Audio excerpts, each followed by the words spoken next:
Welcome back, everyone, to another episode of the Irish Breakdown Podcast, brought to you by our friends over at FanDuel. Happy Monday. Hope everybody had a fun and safe 4th of July. I think I saw Tommy Guns put in the chat earlier. Hope everybody's back with all their fingers that everybody had on Friday. So hopefully everybody had a great holiday weekend, and I'm ready to go today, man. My wife, I told you guys, my wife's a former firefighter and also a former EMT. So we were sitting there on Saturday night, and we're in our backyard, and there's like fireworks going off in every direction. We're loving it because I love fireworks, and as told you guys, it's a big day for me and all that stuff. And she goes, "Just think how many people woke up today, and this is the last day they're gonna have all their fingers." Just randomly, like I'm in the middle of this like movie moment where there's like fireworks here, fireworks there. We're in our backyard, we can see them all over. And instead of like, just it's just a patriotism and think about our country and blah, blah. No, just think about how many people woke up today, and this is going to be the last day that they have their fingers. That's what my wife, the former EMT wife, came up with. I was like, wow, way to ruin the moment. She's not wrong, but still, it was pretty funny. But hopefully that's not the case for anyone that is in an Irish breakdown community. That's for sure. Yep. That is absolutely for sure. But it was a good 4th of July, man. But I'm ready. It's Monday, which means it's buy, sell, hold today, which is something that we like to do for our premium message board subscribers. You see it scrolling down there at the bottom of the screen, boards@irishbreakdown.com. So, Trev, before we get started on that, I'm adding a couple little submissions here. But before we get started on that, I do have to ask, because this is a hot topic. What did you have for your Independence Day meal? I had some pasta salad, brats, of course. Mm-hmm. You said you were going to punish some of those. Oh yeah, which they were punished, believe me. But it was cool. We went up to Elkhart on Sunday, and my mom's side of the family threw Lauren and I like a surprise baby shower. And neither of us were expecting it to happen, but we're having one in Cincy in a couple weekends, and then one here in Indianapolis. So while we were up there, they threw something together, and it was a lot of fun. It was really cool. Very cool. Very nice. Very nice. Very nice. How was yours? It was good. It's good. We spent the day, told you guys we're going to be hanging out with our small group on Saturday. So we did that. I guess the storms really jacked up their lake house. They didn't have power, and there was a lot of damage done. So we ended up doing it at one of their houses. So it was cool. But yeah, no, we enjoyed ourselves. Had some good food, had some watermelon, some pulled pork, and I bought some stuff for us to make, but we were both kind of full and tired on Saturday. So yesterday we ended up making smash burgers and nice with bacon and lettuce, and then had some baked beans and watermelon, of course, corn on the cob. So it was good. Now I'm still kind of doing my no or low carb thing right now. So I ended up having mine as like a lettuce wrap, which is pretty good. So yeah, it was really good. I was like, man, I said to Angela, so, if I would have just done caramelized onions, because I forgot to get an onion from the store, I said I would have been completely fine with no bun, because I do them with pretzel buns. So I was missing that sweet, I don't know what it is about the sweetness of a pretzel bun with like burger, bacon, cheese, and lettuce. That's just tremendous. So if I'd have had some caramelized onions, it would have given me that sweetness, that I would have got, but it was still really good. But we had a good time, and now I'm ready to rock and roll with some great submissions. But yeah, I'm glad everybody made it here, and yeah, it was a very fun weekend, man. Very fun weekend, and we're that much closer to the season. Karen just popped in with the countdown. She said 62 days. So within a month, they're going to be already in fall camp, which is crazy. I'm so excited about it. And you and I got a bunch of we're getting a lot closer to. Took another step this weekend with getting content done for the magazine. So excited about that as well. So Trev, I want to talk a little 4th of July. We did that. And now got all of these, and we're good to go. I didn't see no thumbs, Trev. Make sure those are good. Okay, cool. We're all good, brother. Okay. We're ready to. Trev's like, yeah, I got enough. I'm going to be typing like this. Yeah, I look ridiculous when I'm writing these articles for these magazines, bro. It's crazy right now. All right. Well, Trev, as always, as Trevor was saying, all these comments, this buy, sell, holds that we respond to, this is a sort of a thank you to our premium members. So we allow them to ask the questions. I am thinking about like having one buy, sell, hold this summer where like maybe we do something off Twitter or something else, but we'll see. We'll see. I kind of like throwing this little thank you to our premium members, but we are gonna respond to all these. If you did not get a submission in time, we just got two from Sean Stewart and Tommy Guns real quick at the end. If you did not get one in time, and we won't be adding any more to it, you can go ahead and throw in a super chat. If you're not a premium board member and you'd like to do one, you can go ahead and throw in a super chat. But as I've always said, it might be a better use of your money to use the money you'd use on a super chat, buy a membership, and then you can, for at least the next month, you can give submissions to all the buy so hold. So that's what we're doing. And of course, Salty was on the ball, got the buy so hold submission out early. So Trev, we will kick things off with our guy, Salty Virginia Peanuts. Buy, sell, hold. In each of the preceding seasons under Marcus Freeman, it has taken an early loss for him to find the theme of the season, the challenge around which to rally the team and keep it focused. This season is different. Mr. Freeman already has his leave no doubt mission, and the team is fully invested in it. The Irish will, for a change, start very strong and only get stronger with each game in the season and postseason.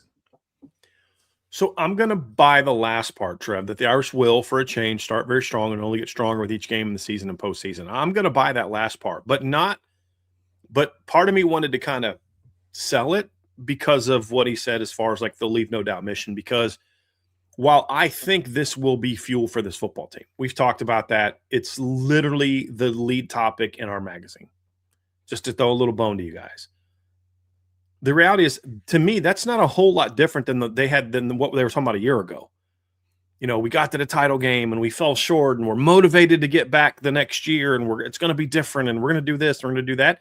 And then they dropped their first two games. Now, so I look, at the end of the day, the leave no doubt is great, and I'm glad they have it. And it's any kind of little advantage you can get is there. And I think this team is going to build on that. But it's not the mission. It's not the leave no doubt. It's not the anger, the frustration. The whole point is using that to fuel you to play the game in a way where you are able to make it to be about your talent, your ability. It's about playing to that golden standard that the team needs to play to, that they just did not play to the first month of the season last year and didn't really play to for most of the first month of 2024. I mean, I think they should have beat Texas A&M more convincingly. We talked about it. They didn't play great that game. They just were better and more physical than A&M. Didn't play well against Northern Illinois. Played very well against Purdue. I don't think they played very well against Miami of Ohio.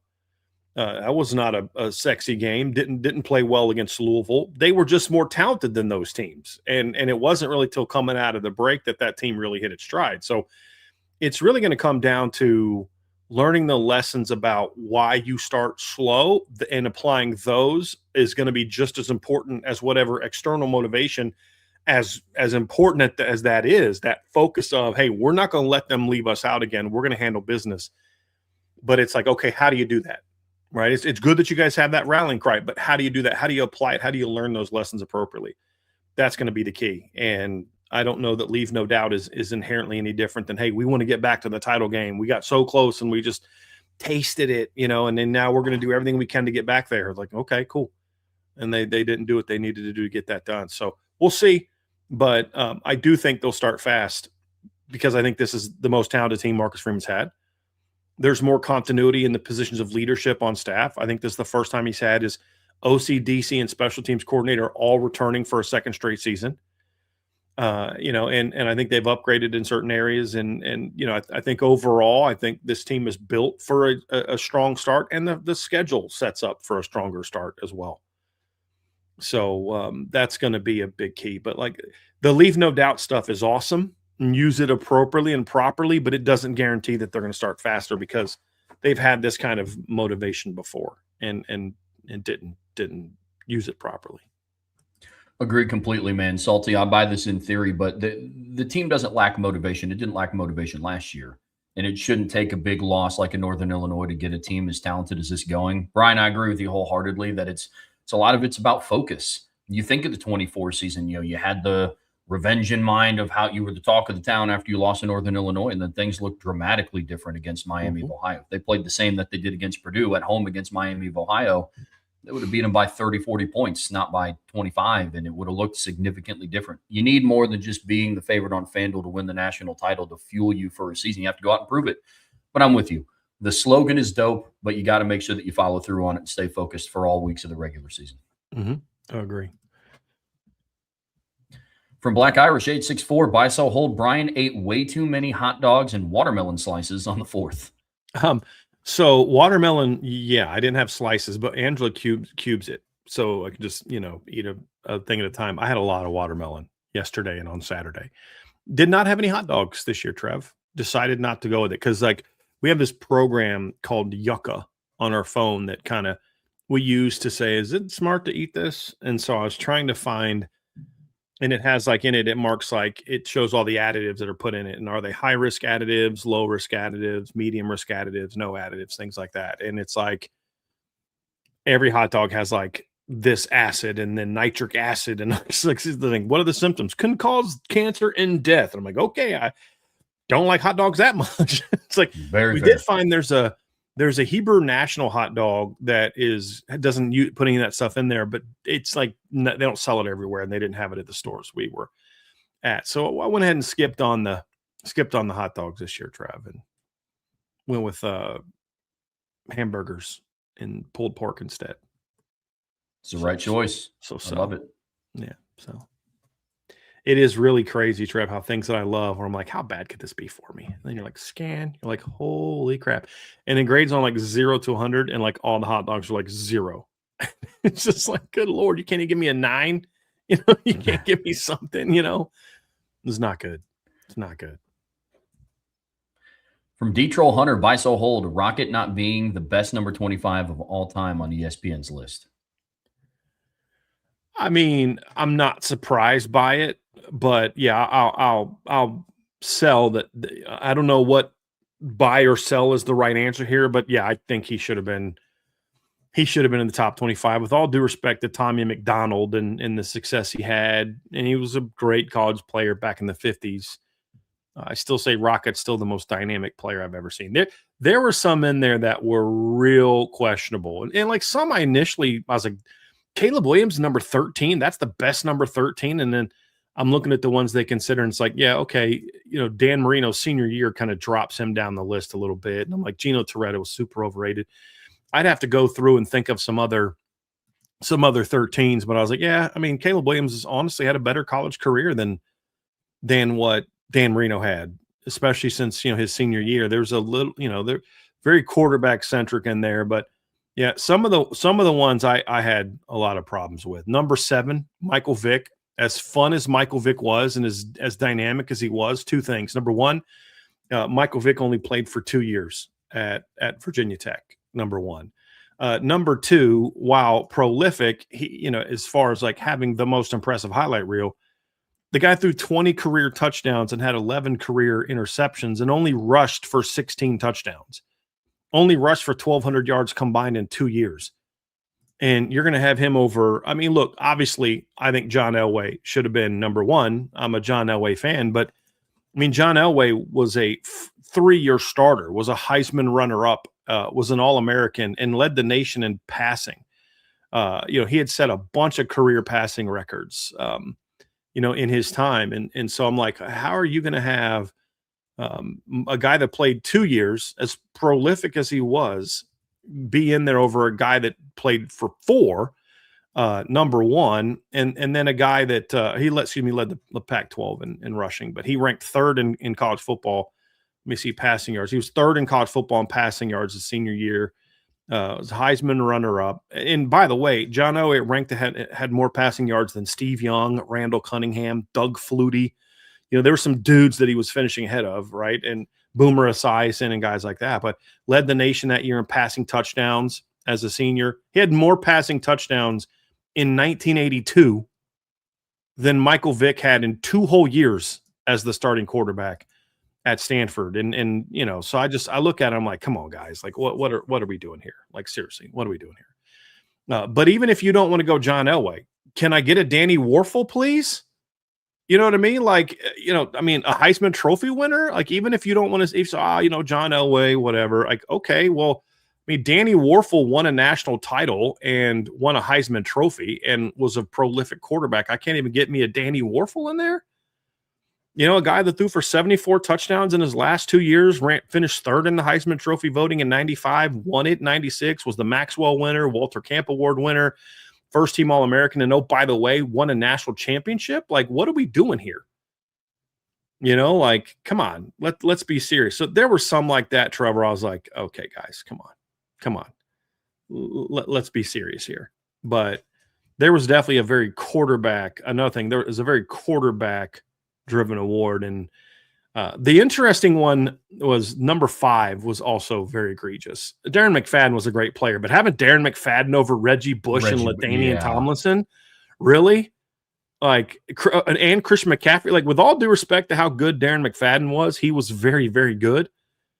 I'm not putting him ahead of McCaffrey, LaDainian Thompson, or Reggie Bush. Do I need to remind people that Christian McCaffrey in his last year at Stanford had over 3,000 total yards?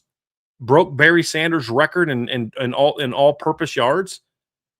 Like, he's not even the top 3 running back to wear number 5. You know what I mean? Like, what are we doing here? So it was a really, in my opinion, a jacked up list in a lot of ways. I'm with you completely. It's weird because depending on the number, how they evaluated it and how they ranked it changed. Like with some guys, they went stats, others they went postseason accolades, other rankings they just went with, oh, this is just the guy that I liked the most. Mm-hmm. Like that's kind of some of the only justification over putting Michael Vick over Danny Warfel or John Elway or other more statistically impressive quarterbacks. So it was a very, very interesting list. Yeah, it was. I also thought it was funny that they gave Jerome Bettis was on there twice. He was on there for number 6 and apparently was also on there for number 36. So he was so good in the NFL wearing number 36 that they felt like retroactively putting him back into college as number 36 as well. So I was like, come on, guys. Like, do you even proofread your own stuff? Like, you got to be pretty darn good to accomplish that. Seriously. You know, I'm looking at it now. I think they had 3 Notre Dame players that were on the list. So 4. Okay. So Xavier Watts at number 0 was on that list. That's a little bit interesting because that's a number that's only been worn recently, but you know, he was over Ollie Gordon, Jordan Tyson, Anthony Hill. And then, and he should have, even if Xavier Watts, if they've been wearing 0 for 30 years, I'm like, that's going to be hard to beat. Number 89, Lou Emoji would be proud and happy about this. They had Ross Browner at number 89 over Ted Hendricks and Mike Ditka. And we've talked about how just elite Ross Browner was. Randy Moss over Jerry Rice at tight end was a receipt at 88 was an interesting one. Very like that would have been a legitimate fun debate to have. You also had Jim Seymour at number 85. Actually, there were 5 Notre Dame players. You had Leon Hart at number 82, won a Heisman Trophy, and then also had Johnny Lujack at number 32 over O.J. Simpson, Franco Harris, and Jack Tatum, which I think, you know, it's an interesting one. I just don't think they wanted to have O.J. be the winner of one. I honestly think is a big reason why that was the case. But I'll take it. So 5 Notre Dame players won the award, including Xavier Watts. So, but yeah, Rocket should have been on there. And as much as I love Jerome Bettis, he shouldn't have been number 6. Like they got that one right. Well, at least they got it right in that he wasn't it. I think we could debate whether it should be Baker Mayfield or Devontae Smith, but I'm totally fine with Baker. Baker was a heck of a college quarterback. Yeah. Like I think it would have been a debate. I might have, and there might be some other 6s that I'm not thinking of, but yeah, I would have probably gone with Baker over Devontae just because of how good he was for so long. Agreed completely. It was fun to look through though. But I mean, like, yeah, there's some like that's retarded, that's stupid. But like that's part of the fun of stalking sports, you know, is debating those. Like, what, you got John Elway behind, you know, and Danny Warfel and Michael Vick. That's part of the fun of it. But yeah, some of those were like, come on, guys, come on, give me a break. How about this one from D-Troll? Do you buy, sell, or hold Todd McShay having Lenora Sellers as his number 2 quarterback prospect as of today in the 2027 class ahead of CJ Carr and behind Dante? I buy that he has it because he does have it, but I buy that him having it there. Like, look, would I do it? Heck no. But keep in mind, he's not doing it as far as like, and Detroit Hunter knows this, but he's not doing it as far as like who he thinks the better college quarterback is. This is about pro projection. And Lenore Sellers has a very big body. He's got a big arm. He's very athletic. I can understand why NFL draft people are high on Lenore Sellers. I don't think they're putting enough into some of the concerns that they have of him as a quarterback. Like, I get the tools. The tools are outstanding, but Jamarcus Russell had great tools. He's one of the guys I like to use. Jim Druckenmiller, Kyle Buller has a big arm. There's a lot of things about Lenore Sellers that I find problematic, and but I also understand why people are going to have him higher on the board. A guy that is barely a 60% completion rate guy last year, 15 interceptions the last 2 years, was much better the year before in 24. You and I have talked about that. I mean, if he doesn't get hurt against LSU, they beat LSU in 2024. But I still don't think he did any. He's a really good dual threat college quarterback, but I don't think he's a top 5 draft prospect. He's not in our top 10 preseason quarterback list, but it won't shock either one of us if he ends that way. He just has a lot to prove, and he's going to play behind a not very good offensive line this year because of the injury to their, I think, left tackle got hurt in the offseason. So, I mean, he's a talented quarterback, but he's just not that kind of big time player. People confuse tools sometimes with what you actually are as like what you actually do with the football. And I think that's sometimes people put I won't debate Todd McShay having a number 2 as much as I would debate someone trying to say he's a top 5 college quarterback. I'll have a much bigger debate with that, because I can look in the NFL draft. There have been worse quarterbacks than Lenore Sellers that have gone in the first round because they have tools. And so we'll see what he does this year, but I have no problem with him having him there.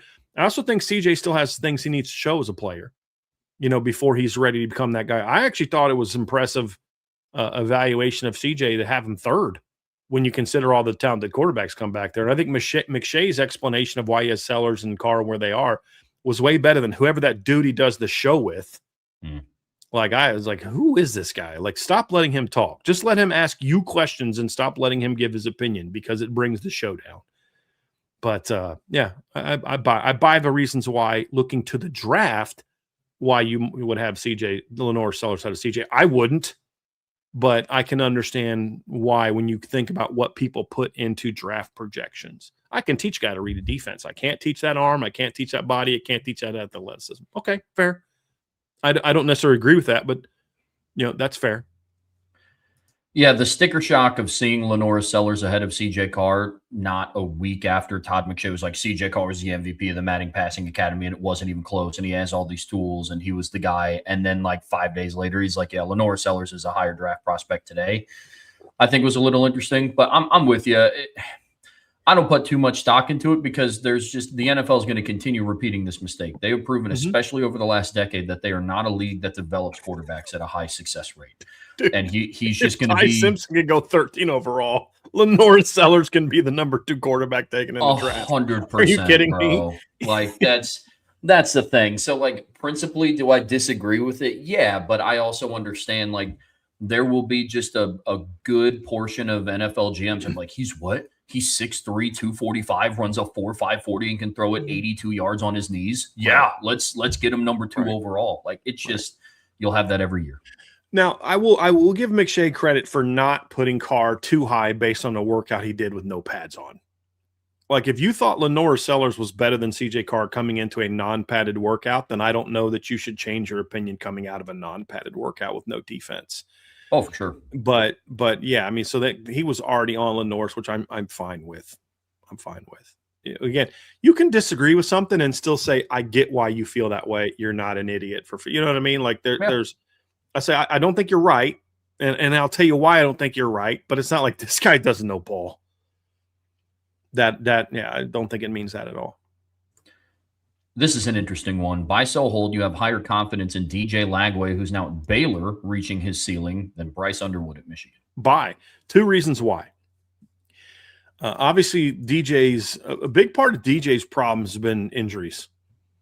I think that DJ also had some issues where I just don't know that his coaching staff, and I think the uncertainty of what they did and a lot of the pressure that was put on him and just the way he had to carry the team and things like that, I think hurt DJ a little bit last year, and I think that's why his season ended up going the way the way that it went. And obviously it wasn't a pretty season. And you and I talked about how we thought he was a little overrated going into the season anyway, because he has loads of tools, but he's got to put it all together. You're talking about a kid that threw for 9 interceptions as a freshman and only threw 192 passes. Well, guess what? When he jumps up to 337 passes, guess he's going to throw a lot of interceptions because his game still needs a lot of work. But I think what we saw last year was a kid that was pressing way too much, that was trying to win his coach's job, save his coach's job, live up to preseason expectations. That kid had a lot on his shoulders last year and had some great moments, Trev. I mean, you look at like the LSU game where he was just awful in certain situations, threw 5 picks. But if I showed you a highlight tape of that game and I only put the good plays on it, you'd be like, dude balled out in this game, and he made some throws. You're like, boy, that was really impressive. And then the next week against Miami, he just looks awful. And then the next week against Florida, he looks like he looks like a top 10 draft pick again, just ripping Texas apart the very next week. Like, that showed me something, Trev, to see him bounce back from just statistically think about this for a second. Against Miami, DJ Lagway went 12 of 23, not terrible, 52.2%. 12 of 23 for 61 yards. Trev, 61 yards. And then to bounce back the next game after a bye, going 21 of 28 for 298 yards and 2 touchdowns in an upset win over number 12 Texas. Actually, Texas, I think at the time, was actually in the top 10 at the time, I believe. Let me look that up. But I think to me that showed me something like, okay, this kid's got a little something to him, a little bit of moxie to him. But then, of course, he just continued just the up and down performances and looked great in that game, looked solid against Texas A&M, looked great against Mississippi State, okay against Georgia, terrible against Kentucky. Made some throws and some mistakes in the Ole Miss game, really bad against Tennessee, and then good against Florida State. So, like, there's just these up and down performances from DJ. And then you go to Bryce Underwood and you're like, yeah, I don't know that other than the Northwestern game, I watched a single game with Bryce Underwood, Northwestern and Washington, where I was like, okay, boy, this guy's got a little something to him. I just think confidence, like talent-wise, they both have immense tools. I think DJ's shown me more, and I don't hear DJ out there trying to convince us all that he's the best player ever to come out of a state and do all this other kind of stuff, like where he's got to talk himself into how great he is. So I have, and I've never heard anyone question that DJ Lagway. I've heard some, attitude issues and things like that, and I've never heard he won't work, and that is a concern I have with Bryce Underwood. So at the moment, yeah, I buy that. And then the final piece, Trevor, he's playing in the Big 12. It's much more. If you flipped him and you put DJ Lagway at Michigan and put Bryce Underwood at Baylor, I might take Bryce, because he's just not going to face the kind of talent and defenses on a week-to-week basis in the Big 12 that he's going to face in the Big 10. And that's going to factor into it a little bit as well. Yeah, that's a good point. It's Detroit, you picked 2 really good guys to go with here because it's close, and I think that there's arguments on both sides. Right now, I'm going to buy this.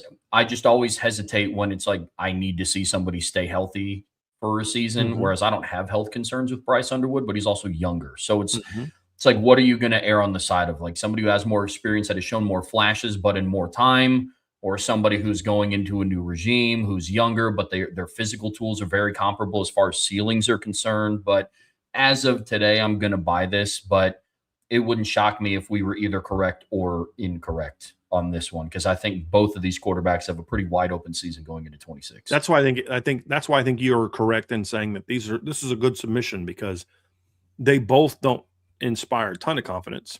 Yeah. But they're both also very talented.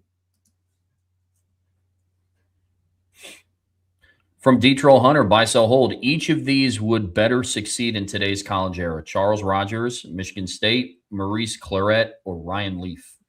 Um, I mean, Charles Rogers was a pretty good player at Michigan State. I don't know that he would be any better. I mean, he in 2 years at Michigan State, he had 57 catches for 1,200 yards and 12 touchdowns, and then he had 68 catches for 1,351 yards and 13 touchdowns. How much better would he be than that?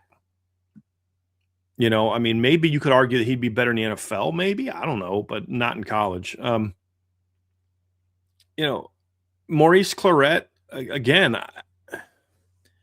I mean, Maurice Claret, his freshman year was pretty flipping good. The reason Maurice Claret's career didn't turn out the way it should have is because he had bad representation around him, and people tried to convince him that, hey, man, go sue the NFL and try to get 2 years early into the NFL. You know, so like bad decisions that involve legal cases is not new. It's just more prevalent now. But remember, Maurice Claret and Mike Williams from USC both decided to sue the NFL to try to get immediate access into the NFL, and they both lost and ruined their college careers. But I don't know that Maurice Claret, I mean, if he sued him then, he definitely would have sued him now. Yeah. You know, so I don't know that. And Ryan Leaf, yeah, I mean, maybe. Again, wasn't he like the Heisman runner-up or finished third? So I don't know that any of I'm going to sell that because I don't know that any of those guys would have necessarily been better in today's era than before. And with Maurice Claret, I don't know that they would have given him the kind of touches he got that year. But I mean, in his 1 year playing, he rushed for over 1,200 yards in only 11 games, had 16 touchdowns, and won a national title. I don't know how much better it could have been in today's era. How about this one? A Hunt of Red October would be a movie you would like to see remade, despite it being fantastic and a classic. I'm going to sell that. First of all, I'm not a huge fan of remakes. I'm not. But there are some where I'm like, the technology was such that, man, it'd be awesome to see it today. That's why I was so excited when the new Star Wars came out. Not the most recent ones, but the ones with Ewan McGregor and, you know, Hayden Christensen, the prequels and all that kind of stuff. Because I'm like, dude, it's freaking Star Wars that I love with modern technology. Like the one thing that I predicted that was going to be about those movies that was correct, Trev, is I was like, oh, the lightsaber fight scenes are going to be phenomenal. And they were. I mean, like, it was tremendous. But obviously the storylines and the scripts and all the other stuff was just super lame. And, you know, we had great fight scenes, but then we had to deal with Jar Jar Binks and those, you know, the guy for no reason whatsoever, you know, like the gun. Yeah. It's just like, dude, this is so dumb. And, you know, so I don't know that that's a movie where modern technology or CGI or whatever would add anything to it. Plus, who are you going to get to play that role other than Sean Connery? Who I love Sean Connery because even when he's playing a Russian, he's a Scottish Russian. You know what I mean? Like, it's like even his Russian accent is Scottish. You know, it's just. But like, I mean, that was a great movie, and I actually watched it. So if you haven't ever seen Hunt for Red October, it's actually it's free on YouTube right now. You can go watch it on YouTube right now. But you know, Alec Baldwin, when he was actually a decent actor, yeah, James Earl Jones was in it. He was Admiral Greer. It was really well done, really well done. So I was a big fan of that movie. I watched it again recently. I was like, was it really as good as I remember? Yeah, it was. It was really, really good. So, and I would not necessarily want to see that one remade. It's a top of my movie list for things that I have to watch here very, very soon, especially if it's free on YouTube. Yes. Big picture principle for me, because I'm a huge movie guy. If it's a good classic, it does not need to be remade. Like that's just it. Now, if it's something that could be turned into a saga or a series, then we can talk about them rebooting it. But even then, it's very eh. But if it's a one-off classic, I don't like remakes personally. Sticking along the movie line, buy, sell, hold that The Patriot is your favorite 4th of July movie. Buy. Definitely buy. Had my annual Patriot watch again this year. So, yeah. Love it. Some more from D Troll Hunter, buy, sell, hold Joey Chestnut. Comparative eaters are athletes. I think he meant competitive. I should have seen that. That's my bad. Sell. No, they're not. They're not athletes. A person who's doing competitive eating can be an athlete, but he's not an athlete because he does competitive eating. Like, That makes sense. Yeah. Yeah. It's a skill. It's like bowling. I don't think all bowlers are athletes. I think it's a skill. You don't have to be a great athlete to be a great bowler. You can be a great athlete and a great bowler, but you don't have to be. So, yeah, I'll sell that. Then the ACC has the best quarterback group from top to bottom, conference wide, going into the season. Compared to the rest of college football, is that how you're taking that? I'm taking it compared to the rest of the power conferences. Yeah. So, Yeah. Look, you and I have talked a little bit about this, Trev. I don't know that we've talked about it in a show. We have talked about it in private because Trev and I talk all the time and just talk ball all the time. But so I'm looking at it. You've got the kid from Cal, who's a really good player. BC's on quarterback situation is a little bit unknown. Clemson, we think Vazine has a chance to be a good quarterback. We'll see. Duke went out and got they didn't get Fernando Mendoza. Who'd Duke end up getting at quarterback? I forget. They had to go to the portal because they got kind of shafted by they got Walker Eget, who's the kid that transferred from San Jose State. Was a productive player at San Jose State last year, 3,000 yards, 17 touchdown passes. Not fired up about that one. Florida State, we'll see how that one kind of turns out, Trev. Georgia Tech got Fernando Mendoza. Louisville got a kid that you and I think are both high on. Correct me if I'm wrong, but they got a kid that we're both high on, Lincoln Kienholz, the kid from Ohio State. We think he's going to fit in very well in that system. Neither of us are super high on Ashton Daniels as a quarterback. Kevin Sperry is okay. So Miami, Darren Mensah, great pickup. CJ Bailey, super talented. I was very happy to hear Todd McShay raving about how good CJ Bailey looked because that's a guy that, I've been riding that train for a while. North Carolina, we've talked about their quarterback issues. Mason Heinscheld is a nice player, but he's not anything I'm excited about. Kevin Jennings, very good player. Stanford's got Davis Warren, no. Steve Angeli's a nice player. Virginia, we've talked about. I'm not a huge Bo Prabula fan. They do have Eli Holstein. He's got some tools, but not overly proven. Virginia Tech, I like the Grunkmeyer kid from Penn State, Ethan Grunkmeyer, but I don't know that I'm like, oh my gosh, he's going to, be an elite national quarterback. He's going to carry them to success. And then Gio Lopez was a nice player at North Carolina last year-ish, and he'll be a nice player at Wake Forest-ish. And yeah, so I think they're a distant fourth in quarterback play this year. I think the Big 12 quarterback is better than, you've got, let's just go in order. Arizona State's got Carter Boley. You've got Noah Fafita at Arizona. You've got Bear Bachmeier at BYU, DJ Lagway at Baylor. I know Cincinnati got a kid. Who was Cincinnati's quarterback? They got JC French. That's not a great one. Sorry. But you've got Colorado probably going to have Juju Lewis, who's a really talented kid. You've got Connor Wegman at Houston. Who did Iowa State get at quarterback, Trev? That's not one that I remember. Let me look that one up real quick. They got Jalen Rayner in the portal and Zane Flores in the portal. Jaden Rayner was at Arkansas State. Played a lot at Arkansas State. Put up good numbers. So experienced guy. And then Kansas obviously got a new quarterback this year. Kansas is a very interesting team, Trev, because they're a team where when you look at what they're going to be this year, and I don't know who their quarterback's going to be. They've got two kids battling for the position. They also got the kid from Rice, the really athletic kid from Rice that transferred in that we've talked about before. But a lot of their success was around Jalen Daniels. Can they win without Jalen Daniels? We're going to find that out. But hopefully whoever starts can be healthy. You got Drew Mestamaker. You got, the Will Hammond kid. Utah's got Devin Dampier. TCU. We've talked about TCU. I'm trying to remember who they got in the portal. Don't even need to look it up because they're already better in the ACC even before we look that up. They got Jaden Craig, who's the the FBS transfer. Was he from Harvard or Penn? He was from Harvard. So I mean that alone, Trev, it's better than the ACC. So I think the ACC is actually right now, of what we know, I would argue is fourth amongst the Power Four conferences in quarterback play. Yeah, go.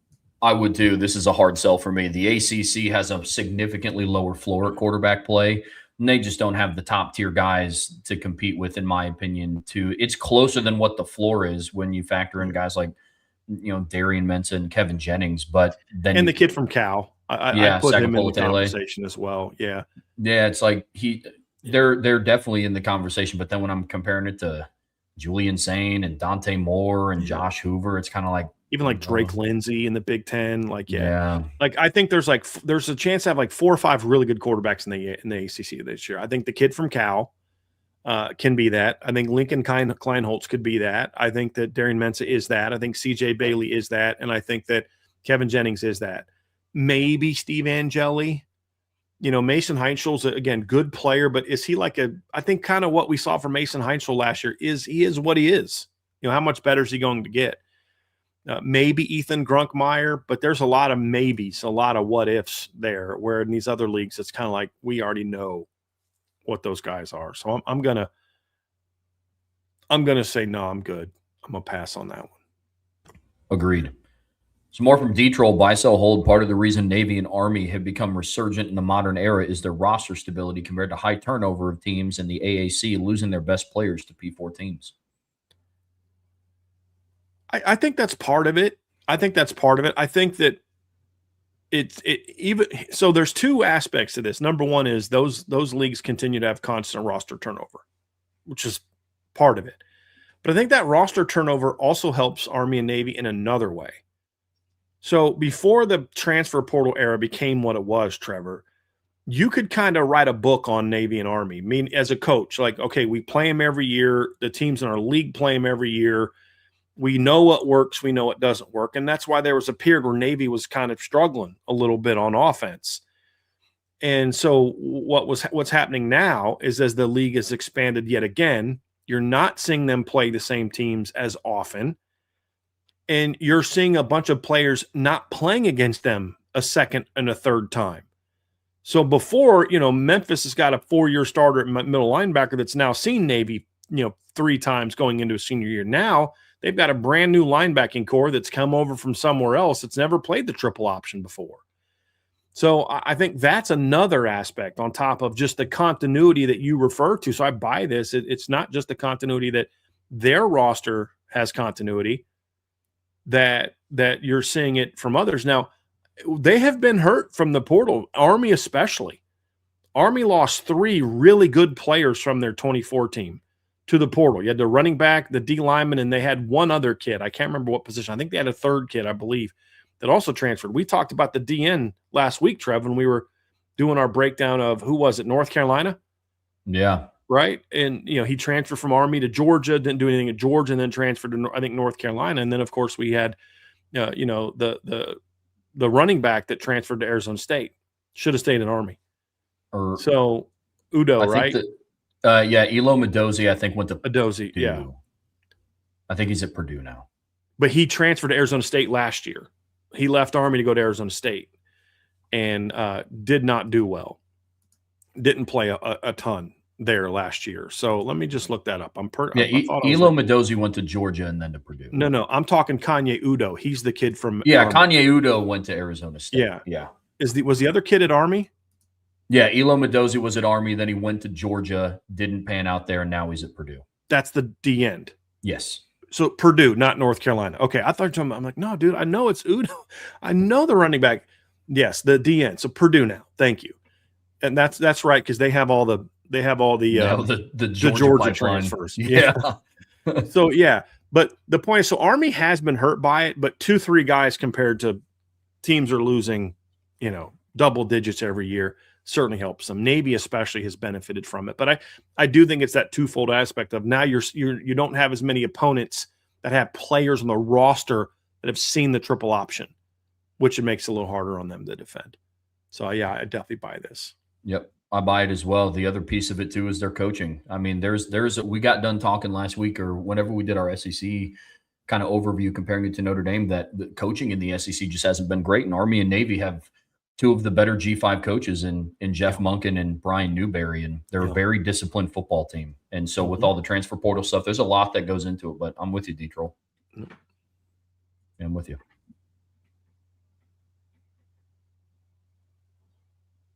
Some more from D-Troll Hunter. Buy, sell, hold. The state of Texas gets 4 teams in the playoffs this season. I'm going to sell that. So I think Texas gets in. I think Texas Tech gets in still. I still think they're the best team in the Big 12. Maybe Texas A&M gets in, and then what are we talking about after that, Trevor? Are we talking like one of the G5 teams from Texas gets in? Like, would it be that like or SMU Texas? Is an at-large? Potentially. SMU potentially. Look, it's not out of the question to say 4 Texas teams are going to get in, but I'm just not there yet right now. I'm going to sell that right now.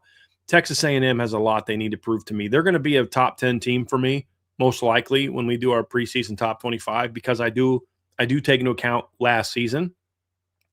But if you're asking me, like, if I was going to do the Phil Steele thing, where one's my preseason ranking and one is how I predict things are actually going to play out, I don't think Texas A&M is going to finish as a playoff team. I don't.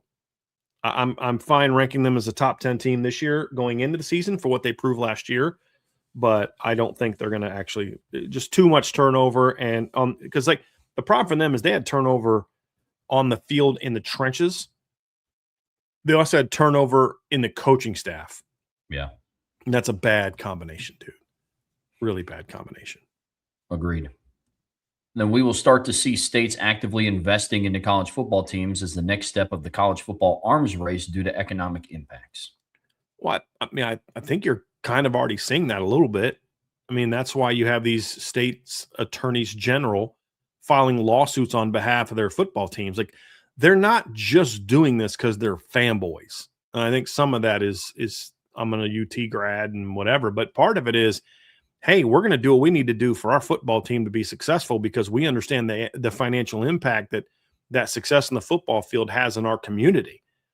I mean, if you're a state senator from Indiana, it is, what hosting a playoff game did to the local community last year for the University of Notre Dame in 2024. You understand that. You understand the financial impact that we've seen from the University of Indiana or Indiana University. Which one is it? It's IU, right? Indiana University? Yeah. Correct? Okay. So Indiana University, the success they've had and the benefits they've had and the money that's now pouring into that program compared to what it was. So there's certainly a financial impact that I think these state politicians and state leaders understand. And so that's why if there's no mechanism to keep them out of it, then they're going to do that. So that's one way of investing. I think there's other ways that you see an investment. Part of it is just depends on, you got to be real careful with what lines you cross and don't cross. Yeah. And we've seen some people get in some trouble. You think of what happened with the governor of Texas and the SMU scandal back in the 80s. And, I know there was some people that didn't like what the governor of Louisiana did with Brian Kelly. And I was like, I actually had no problem with it. You got to think about it. He is the governor of a state, and that is a state school.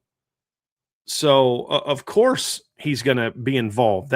Because the financial happenings going on at a state school are going to impact the state budget. He, right, as the governor, oversees the state budget. So for as much as people want to say politics needs to stay out of sports, I agree to it, but you can't eliminate politics in sports when schools are named Louisiana State University, Ohio State University, Florida State University. Like, they are state entities. They are, at the end of the day, overseen by political entities, whether it be a governor, depending on, Louisiana has laws where the governor has a say. Other places, it might be the education department of a state, whatever. But at the end of the day, public schools answer to a state and federal entities. So, if you don't want the states to be involved, then go up to Michigan, right? There's this little city called Hillsdale. This isn't about whether you agree with their politics or not. But if you don't want the government involved, follow their lead. Whether you want to be a right-leaning school like them or a left-leaning or a centrist or whatever the case may be, they don't take federal money. They don't take state money. They're completely independent. So if you don't want politics involved in sports, then you should tell these schools to stop, being state entities, go private and not take government money and do all those type of things. Because otherwise, politics is involved in this, whether we like it or not. And the reason you need to get federal legislation is because you have state attorneys general, and getting involved in suing the NCAA. You've got, like what Ken Paxton did with Texas Tech, which was just absurd, getting involved in that whole situation. It's political, whether we like it or not. So then we are going to need a political solution at some point in time, which makes me want to barf to say that, but that's the reality of the situation. Is you have a bunch of schools that are state universities. If those state universities are struggling financially, that hurts the state's bottom line. So of course they're going to get involved beyond just the fact that, hey, I graduated from UT. I'm an LSU guy or a Ohio State guy or whatever. There's also if they're successful, we're successful. If they struggle, we're struggling. So absolutely believe in that. And then Biso Hold, this is the deepest overall quarterback class entering the season in your memory. I'll buy that. Yeah, agreed completely. We just got done rattling off the depth of quarterbacks across just the P4 conferences, and that doesn't get into guys like Braxton Woodson stepping up at Navy. So yeah, that's a definite buy for me as well. It's Buy Sell Hold here on the Irish Breakdown Podcast, brought to you by our friends over at FanDuel. And getting us kicked off here, we have Notre Dame alumnus in Minnesota with a Buy Sell Hold. Marcus Freeman should have declined the penalty against Texas A&M on Terry Bussey's kickoff return with a little more than 2.5 minutes to go in the game. It's hard sell. Like, listen, I get it. I understand. We can look back and say, hey, based on what happened and based on the fact that Texas A&M couldn't stop Notre Dame's offense and Notre Dame's offense had just gone down the field and scored, sure, let them get the touchdown, let them take the 1-point lead, and then you're going to go down the field. But two things about that. No, number one, we have no idea if Notre Dame would have been able to go down and score because they would have needed a touchdown. Are you going to put any game last year on the shoulders of Notre Dame's kickers? They couldn't even get an extra point. You know what I mean? Like, the whole thing is we watched them not even be able to execute an extra point, which is why A&M was able to go down and win it. If they could have executed an extra point and it's 41-34 and all of a sudden it's now 41-41, sure, let them go have it, whatever. But the second thing is just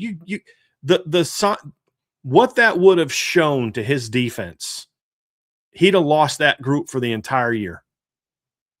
Hey, I think you guys are going to give up a touchdown anyway. So we're just going to let them have it because we trust the offense. We don't trust you. He'd have lost his football team. And then third, just PR-wise, he'd have got savage for that, especially if it didn't work. Now, if it would have worked, what a genius. He still would have lost his defense, and it still would have been it worked out, but that was stupid. Like, you just can't do that.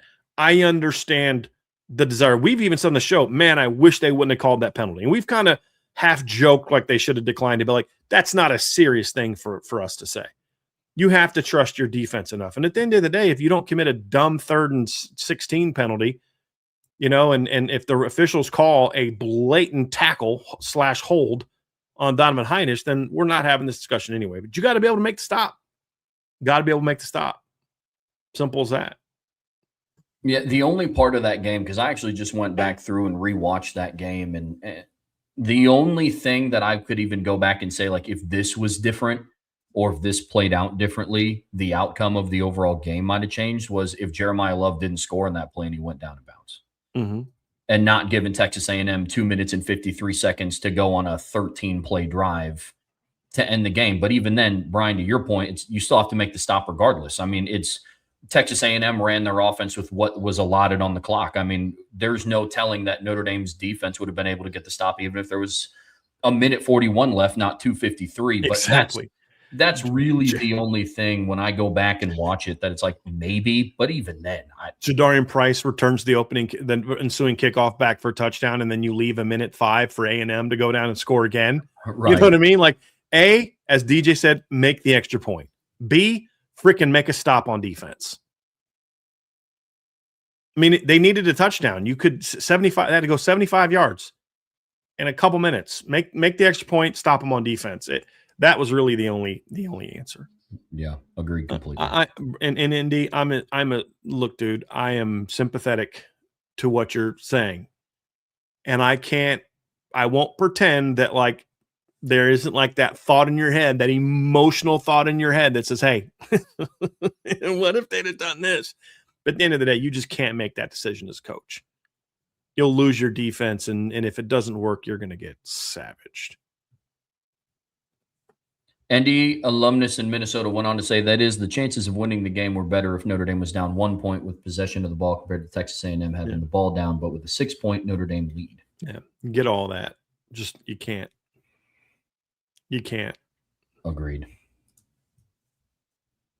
From Donnie Moe, Notre Dame beats Georgia Tech by 10 points in 2017 and 2019 if Kevin Stepherson and Jalen Guyton are still on the roster. That is an intriguing submission, but I'm still going to sell. I would just like to remind everyone that they had Miles Boykin and Chase Claypool on the bench for most of that game. Yeah. Who's to say they would have played Jalen Guyton and Kevin Stepherson? They didn't, you know what I mean? Like, they decided to roll with Freddie Canteen and Cameron Smith and left Miles Boykin and Chase Claypool on the bench for most of that game. I don't think Chase played hardly at all that game. Let me just go look this up, Trev.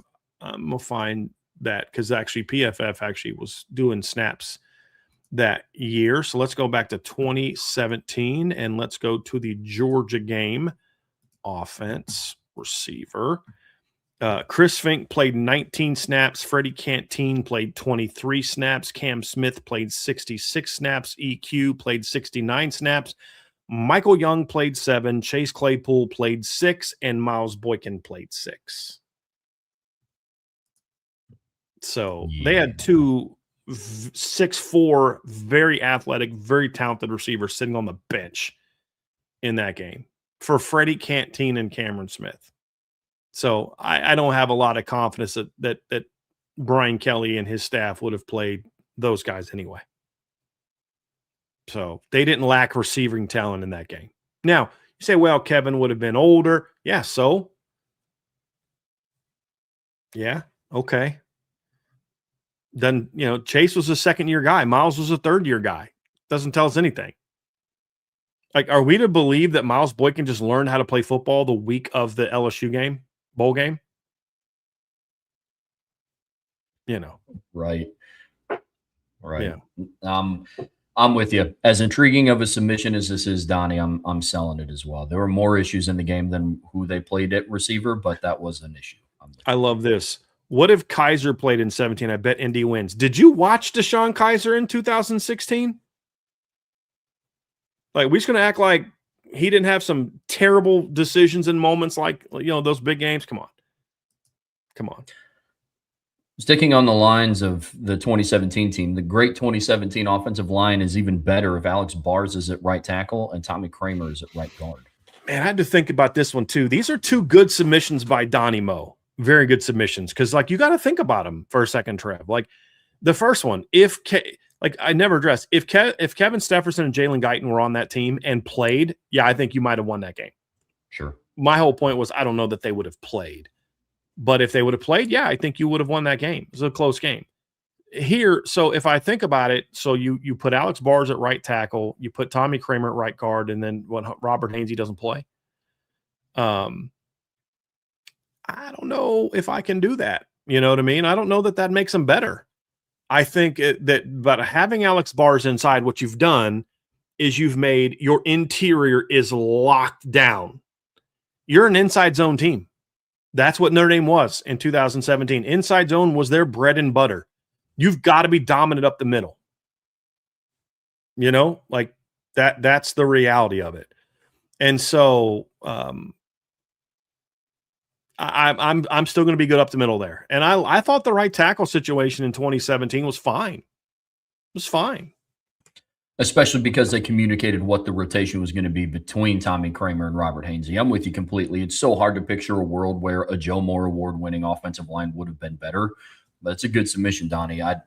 It's close, but I'm going to sell it because I know what the 2017 offensive line was, and it was a very, very, very dominant unit. Mm-hmm. Yep. I wouldn't have messed with that. And I think the right tackle position worked out well.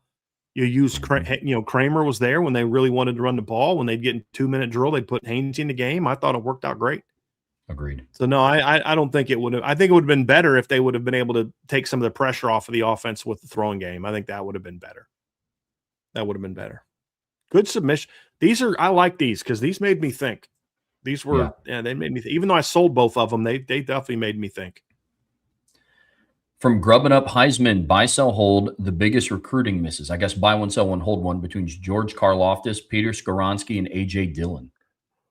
I'll buy A.J. Dillon because there's two ways to look at it. I'm actually going to answer this two ways. Well, I'm going to buy, sell, hold each one. Or I'm going to buy all of them as they were all big recruiting misses. But I have a thing, Trev, that I don't like to go back and retroactively criticize coaches for mistakes that they make that I didn't think were mistakes. That's fair. But what I don't like is when people who either supported a decision or weren't willing to criticize a decision in the moment want to go back and play armchair quarterback. I said at the time what they did with A.J. Dillon was terrible. So I'm buying that one.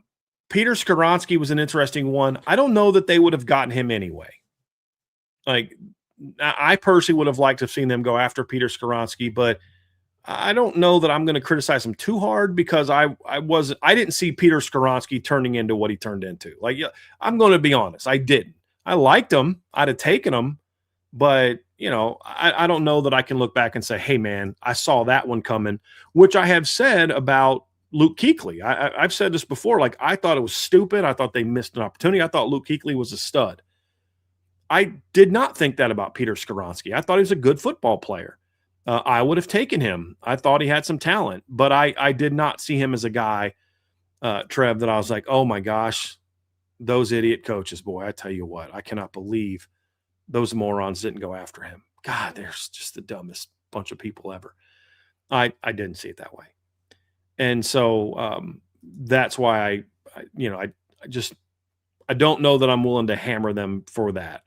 And the offensive line class they got that year ended up, being a problem. So but I just don't know that I can say that I thought they should have taken him. I didn't think he was going to turn out to be what he was. So it's hard for me to look back and say, man, you guys blew it. You could have had a first-round draft pick because I didn't have on the table. You signed 2 offensive linemen that year. The whole cycle was garbage. But I can't look back and say, boy, that's the one guy. Because I thought they should have taken Zach Zinter in that class. Like, that one didn't make any sense. Like, there was a lot of mistakes in that recruiting cycle.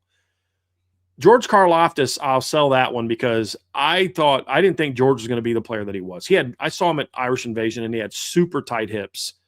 He couldn't bend during drills. Like, I just wasn't impressed by him at all. His high school film was really good, but I was not impressed by him at the camp I went to, which is, again, was a lesson for me of this is why you don't put everything into one day.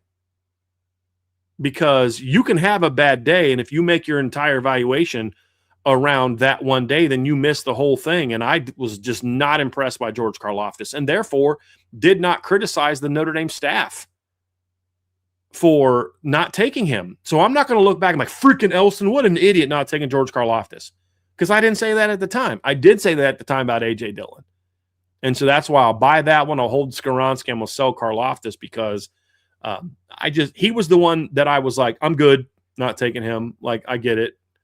I get not taking him. So yeah, I got that wrong as well. So when I got one wrong, I can't look back in hindsight and try to pretend like boy, those guys are big dummies. They should have taken that kid. Sure. He was a stud. There's guys that Notre Dame's missed on that I thought at the time, you guys are stupid for not taking that kid. He was not one. So yeah, I got it as wrong as they did. So we all got it wrong. They should have taken him in 2019. No question. Obviously, he was a heck of a player, but it's hard for me to look back and be like, yeah, you guys completely dropped the ball. And they got good DNs in that class. They had a pretty good D-line class that year. They got Isaiah Foskey. They got Nana Osafa-Mensah. They got Jacob Lacey. They got Hunter Spears, who I still to this day think would have been a really good player if he didn't tear his knee up. So it ended up being a pretty good class. It would have been even better with Karlaftis. But that's why I look back and say, I wasn't like, man, they should have taken that kid. I liked Nana better in high school. I did. I was wrong. George Karlaftis was a lot better player. So more from Grubbing Up Heisman. Buy, sell, hold. David Carr would have developed into a good NFL quarterback if he came out now. Yeah, I think he would have fit the current system. Look, I think David Carr would have been a good NFL quarterback had he not gone to the Texans. I mean, they were a brand new franchise. Chris Palmer just abused David Carr with how he played him. Like 1 year, Trev, didn't he get sacked like 70-something times, like his rookie year, second year, something like that? Yeah, he held like the record for like the most time sacked for a little bit. And I don't know that it was close. And he got beat up. He just got destroyed. And I think, look, I don't care how tough you are, you get hit that many times, it's gonna impact you if you're a normal human being. There are some guys who maybe it doesn't affect them, but that's what separates a John Elway from a lot of other guys. I think Derek Carr would have been a good player had he gone to another place. But even now, so more today in a more shotgun-based, era, he would have done well. I think it would, his had that low throwing angle, that low arm angle, that real funky kind of throwing motion. Yeah, he'd have benefited from a shotgun offense. But yeah, David Carr would have been better had he not gone to an expansion team that had no kind of offensive line and just got his face beat in. And he left there not the same quarterback he was going into there. That's my stance on that. Sticking along the lines of the NFL, Riley Leonard will start at least one season in the NFL. I want your thoughts on this, Trev, because as I said, I'm not really an NFL guy right now.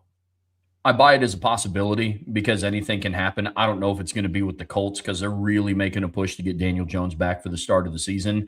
Regardless, I think the Colts are in for a rough year. Some fans around here might not like to hear that. Their over is 6.5, and that's not great. Unfortunately, their team is just getting a little bit older, especially in the offensive side of the ball. But with Riley Leonard, I'm never going to say never because I watched some quarterbacks that I never thought would even start a game in the NFL end up being a starter for an entire season. So you never know. I'll buy it as a possibility, and I'll also hope by it because I would love that for Riley. Joe Mark just said in the chat, he said A.J. Dillon equals Xander Edwards. I really hope that Notre Dame doesn't make the same mistake with Xander Edwards that they made with A.J. Dillon. That's a great comparison. And I don't think Joe Mark is just saying that because of the size and talent comparison. Very, very good observation. Yeah. From BJM 41, buy, sell, hold. In honor of Lou Holtz, the 1988 captains, Ned Bolkar, Andy Heck, and Mark Green should walk out as honorary captains for the home opener. I'd be totally fine with that. You know who else I would be totally fine with doing that is if Skip did it. I mean, Skip played at Notre Dame. He coached Notre Dame. Like, he has a connection as well. But I'd have no problem if Notre Dame wanted to have the captains of that team go out as honorary captains. I would definitely be okay with that. I just think if you really want to honor – so I'll buy that.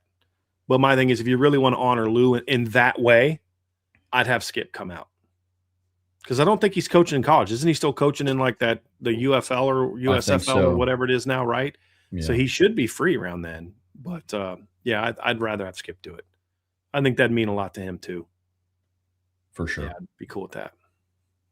And then if Mike Denbrock decides to retire or leave, Notre Dame should go after Charlie Weiss Jr. What's your thoughts on this, Trev? I've been back and forth on this since I made the card last night. The interesting thing with Charlie Weiss Jr. is I want to see a full sample size of what he looks like without Lane Kiffin. I think he has the potential. I put it this way. He should be on the short list of people that you should call. Yep. But then I also think that you should make phone calls to like Mike Shanahan at Indiana. There's a lot of coaches that I think should be on that list. But I buy that he should be one of. This season, I'll be interested to see. But with him reuniting with Lane Kiffin at LSU, it's still going to be Lane's offense. So could go one of two ways. He could take a lot of the things that he learned from Lane Kiffin, a good offensive mind at the college level, or he gets handed the keys to a car and he's not ready to drive on the highway by himself. So I have no idea how it could go. But I'm not opposed to the idea, I guess, if that makes sense. Mm-hmm. That's where I'm at with Charlie Weiss Jr. I think Charlie Weiss Jr. is a wicked smart young football coach. And there's a reason Lane Kiffin has now taken him to 3 different schools. He had him with him at Florida Atlantic. He had him with him at Ole Miss, and he's now taking him with him to LSU, and he's paying him a lot of money. You're not doing that for some guy who's just putting like part of the game plan together and breaking down film for you. You're not paying him that kind of money.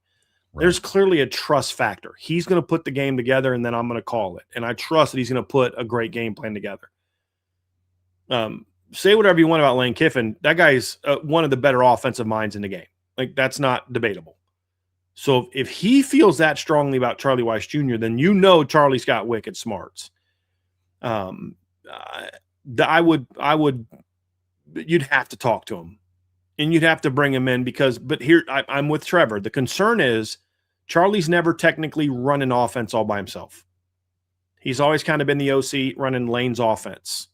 Lane's going to dictate how practices go in a lot of ways. There's just a lot of things where I'd be a little bit nervous about him taking over the offense because of like what Trev said. So let's say he leaves in a year and he goes somewhere and he's the OC and associate head coach, and then Notre Dame comes calling in 3 years when Denbrock retires.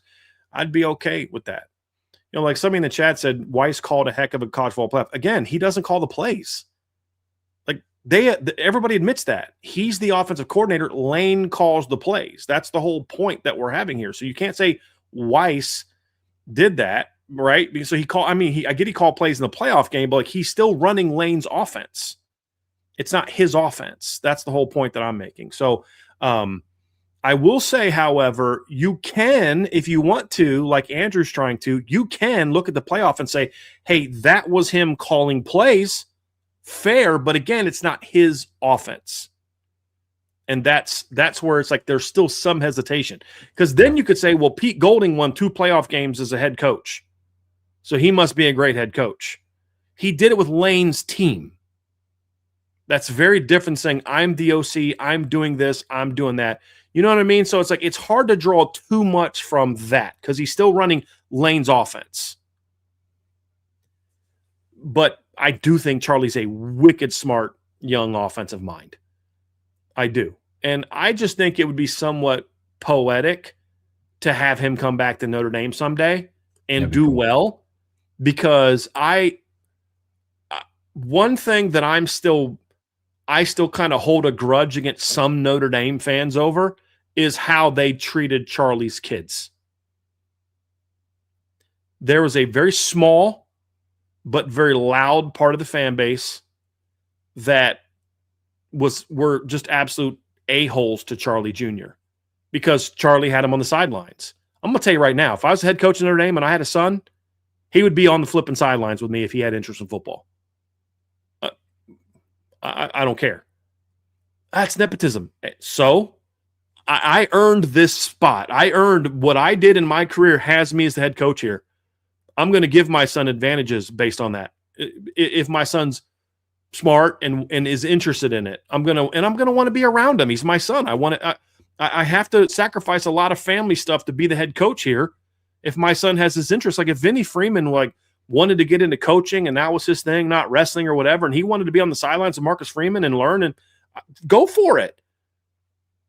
I would do that if I was him. And I just felt the way that some talked about him, and even some of the absolute losers that would make comments about Hannah, like, you're disgusting. That was a very small part of the fan base, and we all have those. Every fan base has those losers.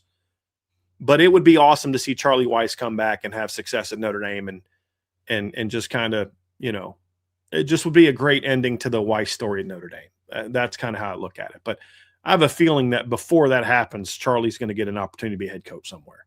Yeah, is what I would think. But if he's still an OC, you have to bring him in and talk to him about it. You have to.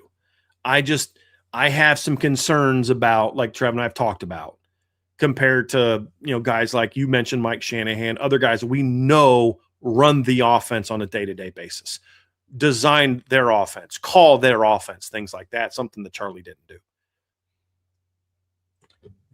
These freshmen score multiple touchdowns this year. Tight end Ian Premer, running back Jonas Walton, wide receiver Bubba Frazier. Buy, sell, hold. I'll buy that. I'll buy that. Yeah. Multiple, like Jonas is the one that I'm a little bit hesitant on there. The multiples, but like, I mean, you think about it, we saw Aeneas and Kedron both scored touchdowns. I believe Kedron had what, 1 or 2? I know he scored against Navy. 1. I remember that one. But yeah, it's possible. It's certainly possible. Yeah, Kedron had 1. And then there was another game that they ended like inside the 10. Yeah. With him on the field, but I'll go with that. Go ahead, Trev. Premer, I'm very confident in. I think if Walton and Frazier both have multiple touchdowns this year, it will be on special teams and one will come on offense. Like I could see Jonas taking back a kick return and I could see Bubba taking back a punt return for a touchdown or something like that. Mm-hmm. But especially with Walton, we'll see. I'm with you. Yeah. Another one from BJamin41, a former player that didn't pan out to this team, but they have to be a full-time starter. Quarterback Demetrius Jones, running back Cameron Robinson, wide receiver Justin Ferguson. You cannot take them out after they start. They must play a full game. Cameron Roberson would be my pick. He was a good back. He just kept getting hurt. If Cam was healthy, he would have played at Notre Dame. I liked him a lot coming out of high school. He just couldn't stay healthy. Demetrius just wasn't a quarterback at this level. Justin Ferguson had no business being signed by Notre Dame. Like, he just didn't. Not just as a player, but just also as a person. Just he was not a fit at Notre Dame. Cam Roberson was a very different player because he was a guy that I thought wait a minute, hold on a second. Give me a second. He's a guy that I thought was a good football player. He just couldn't stay healthy. I really liked him coming out of high school, Trev. And yeah, it's unfortunate that his career turned out the way that it did because I thought he could play. I really thought he could play. Yeah, it's Roberson. That's what I thought. I was second guessing myself with the Robinson. But yeah, I liked him. Liked him a lot. He was like a little faster Audric Estime coming out of high school. Like 6'1", 215, good downhill, one cut and go guy, had a little bit more juice than what Audric had coming out. But overall, very similar to what Audric was as a senior in high school. Because Audric as a senior was a monster at St. Joseph in Jersey. And I think Cam was a similar type of player. He was really good. Really good. He's the only one that I would want that. So I'll buy him. I'll hold Demetrius Jones because at least I could get some like athleticism, and then I'll sell Justin Ferguson because I wouldn't want him on the team. Period. Fair enough. From BJamin41, buy one, sell one, hold one of the most boring sport to watch: fishing, NASCAR, or a marathon race. Oh, I'm buying fishing. Is that even a sport? I mean, I know it technically. Yeah. I wouldn't enjoy NASCAR, but I get it. So I'd sell that one. The marathon race, I'd hold just because like it would depend on where you are. Otherwise you're just like, okay, time to go. You don't get to really necessarily watch the whole race unless you want to follow them the whole time. They might as well freaking run the race. But like fishing, just like a dude sitting in a boat, casting out and reeling, like I don't know how much fun I think that would be. Maybe like deep sea fishing where like they're like battling for like an hour with a marlin. You know what I mean? Like maybe. Sure. But no, that's a hard pass. Hard pass on that one. I'd buy NASCAR, I'd buy fishing is the most boring. I'd hold the marathon race and I'd sell NASCAR because I don't like NASCAR, but I think, that would be more entertaining to watch on TV or in person. Yeah, the sell for me is NASCAR for the in-person factor. I could care less to go to any of them, if I'm being honest with you. It's a flip of a coin between fishing and a marathon race. I wouldn't want to go to either one in person, and I don't want to watch either one. But that's why it's a good submission, because it's 3 things I have no desire to watch. I think BJamin knows that. So of the 3, which one would be the most boring of the 3 things that we've expressed kind of not having a desire to watch? Yeah. Although I've never brought up fishing, but it is an interesting third one to do.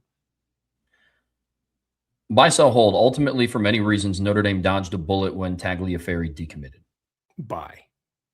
I didn't know that at the time. I don't want to pretend like, guys, I knew all along this was not going to be good. I just told you that he was going to be a great,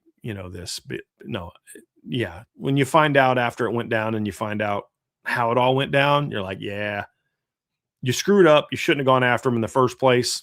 That's just a fact. You were warned about who this kid and especially who his family is. You were warned about that. You ignored that, and then you went and told people that like the opposite behind the scenes. Not okay with that. So now you kind of look dumb. So yeah, they definitely dodged a bullet to a degree, but they still caught, a little bit of they got grazed with it. You know what I mean, Trev? Because they went after the kid in the first place. Agreed. Yeah. It's a buy for me as well. Yeah. Somebody in the chat said Tagliafieri attitude would be another Kaiser, maybe even worse. It'd be worse because he doesn't have Deshaun's physical talent. Like, you've never heard me say Deshaun doesn't have physical talent, but there's a lot more that goes into being a quarterback than physical talent. And Deshaun did not have those things. He should not have been the starter in 2016, and I'm glad he wasn't the starter in 2017. But if you're going to be a kid like that, you better at least have physical talent like at a high level. And Deshaun certainly had high level physical talent. That was never the question mark. Let's see here. Yeah, before we move on past B Jam, and we did get a couple super chats I thought we could bring up now, Trev. Right on. Super chat from Pat Miggs. Appreciate the super chat. Buy, sell, hold. Who had the most underrated Notre Dame football career? Chris Fink, Jack Cohn, or J.D. Bertrand?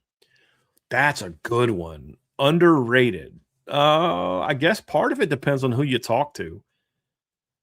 I'm gonna sell Jack Cohn because he just wasn't here long enough. You could argue he had an underrated season as much as all those others, but he just was here for the 1 year. I'm gonna buy J.D. Bertrand because I think J.D. Bertrand was a better player than Chris Fink and never got credit for how good he was. He was the last Notre Dame player to have 100 tackles in a season, by the way, still. Draft pick, 5th round draft pick, captain, mentor. Drake Bowen has talked about how, and I was told this even before Drake Bowen talked about it publicly about how, JD did not look at Drake Bowen as like, oh, this guy's trying to replace me. JD looked at it like, hey, it's my job as a captain and the starting middle linebacker to make sure that when I'm gone, that kid is ready to step into my role and thrive. Love that. Love that about JD. And that's what true leaders in college do. I get why you don't do that in the NFL. I understand. But in college, it should be that way. And I love that JD is that way. Chris Fink, I don't think was really underrated. I think people appreciated the career Chris Fink had as a walk-on and the contributions he had to the team. You could actually argue he should be the sell. The only reason I'm not selling him is because, Jack was only here 1 year. But I think most people appreciate and respect the job that Chris Fink did at Notre Dame. I don't know that as many people appreciate how good J.D. Bertrand was. Part of that's Drake Bowen's fault too, I think, because Drake did pretty well when he took over. And, the next year you go out and play for a championship and that kind of stuff. But no, J.D. was a really good player and a great leader at Notre Dame. So, yeah, I'll go with him. What say you, Trev? We have the exact same order, man. I mean, the unfortunate piece, but also the fortunate piece for building a program is JD was, you kind of file him under he was great, but we're ready for the Drake Bowen era. Mm-hmm. With Jack Cohn, it was like, hey, he was great in the one season he was here, but, we're kind of ready for the Tyler Buckner era, putting myself back into the end of the 2021 season. I'm with you. We have the same order. And then super chat from ND Milton fan. Appreciate the super chat. Buy, sell, hold offensive coordinators. Mike Denbrock, Tommy Rees, Chip Long. I'm buying for what they were at Notre Dame. I'll buy Mike Denbrock, hold Chip Long, sell Tommy Rees. I think Tommy Rees is going to be a big-time coordinator. I think he's done some really good things. But for when he was at Notre Dame, he was not quite on the same stage in his career. I mean, Chip Long had been an OC at Memphis for several years. He had been sort of like he wasn't the OC at Arizona State, but like he had a big responsibility while working with Mike Norvell there. And so I think Chip was just further along in his career. I think Chip was actually still older than what Tommy is now, I believe, when he was the OC at Notre Dame. So he just was a little bit further along. Had Tommy been hired at the mid-30s as the first time OC at Notre Dame, he would have been a lot better. But I mean, when you look at Mike Denbrock, it's not even the buy is not even a question. The question is who's the hold and who's the sell. And I'm going with Chip as the hold because I think Chip just had more success over a period of time than Tommy. He was further along. When Tommy was on his game, he's as good of an OC as Notre Dame has had. It's just because he was young, we didn't see that as consistently as what we saw from those other guys.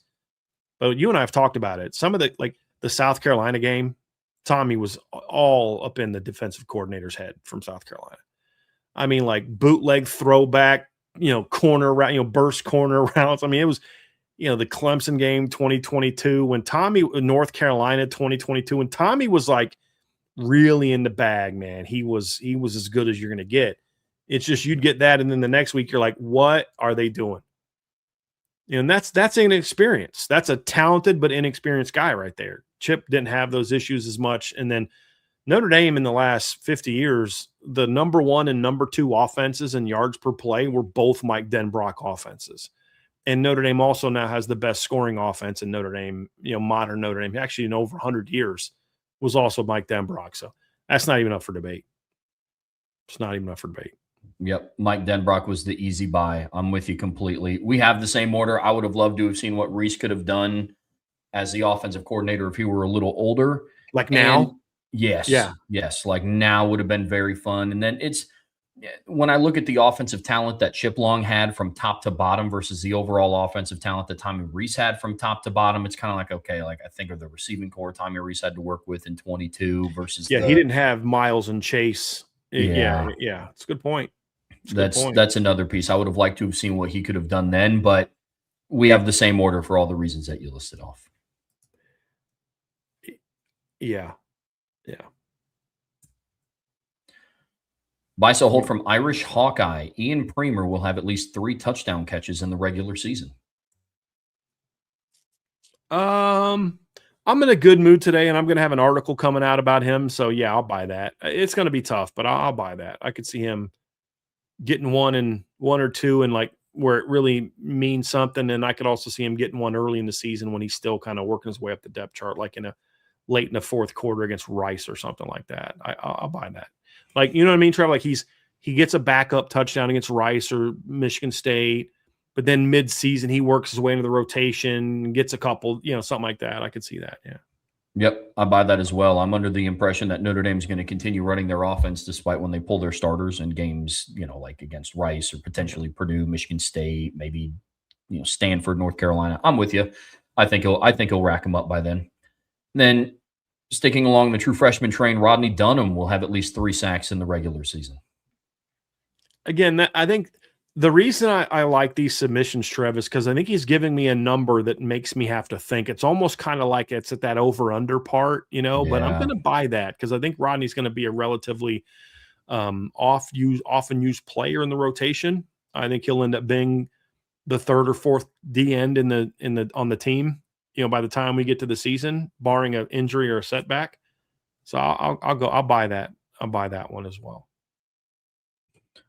Then Notre Dame will block at least 2 punts in the regular season. That I'm going to sell. Have we seen that under Marty Biaggi? They blocked 2 punts. I know they blocked the A&M one last year. Did they block a second punt last year? The Syracuse punt that Luke Talich. For the touchdown. Yeah. So they did. They blocked 2 punts and both got returned for touchdowns. I'm going to still stick with my sell, but I'll say this: they're going to have some very long and athletic dudes running on special teams this year. So yeah, I don't do that one with a great deal of confidence. That's one of those things that's a little bit harder to predict because you could be really good at getting pressure and teams know it. You could block one in the opener and teams like, yeah, we're not doing this anymore. And they start rugby kicking the rest of the year. It's kind of like, I still think it's hilarious that Jadarian Price should have never had an opportunity to return a second kick for a touchdown against USC. Should have never happened. Like the fact that they even gave him a chance this year to return a kick was one of the stupidest things I've ever seen Lincoln Riley do. Like this guy owns you. How are you still kicking to him? Like you'd be better off onside kicking it and taking your chances at this point in time than kicking it to Jadarian Price. Agreed.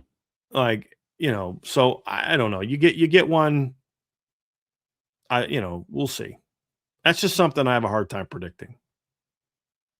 We are in the same boat there. I'm going to sell it. Would not surprise me if I was wrong, but I'm with you. But Irish Hawkeye, you did a heck of a job picking the correct over-under line because, I have buddies ask me questions all the time. So you think Rodney Dunham will get 8 sacks this year? It's like, well, I hope Bubakar gets 8 sacks this year. I don't know Sure. about Rodney Dunham yet. Yeah. Like maybe, but Yeah. that was a good line to say. Yep. It's a good one. From Father J Pop, buy one, sell one, hold one. Ian Premer's freshman season stat comp between Pat Fryermuth, Michael Mayer, or Kyle Pitts.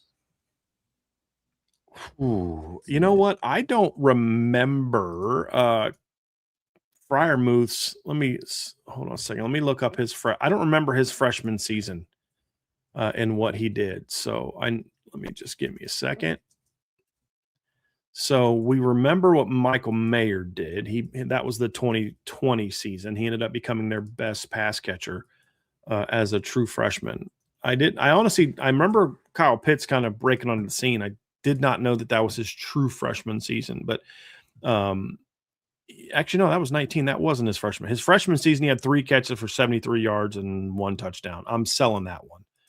Fryermuth had 26 catches for 368 yards and 8 touchdowns. Michael Mayer had 42 catches for 450 yards and 2 touchdowns.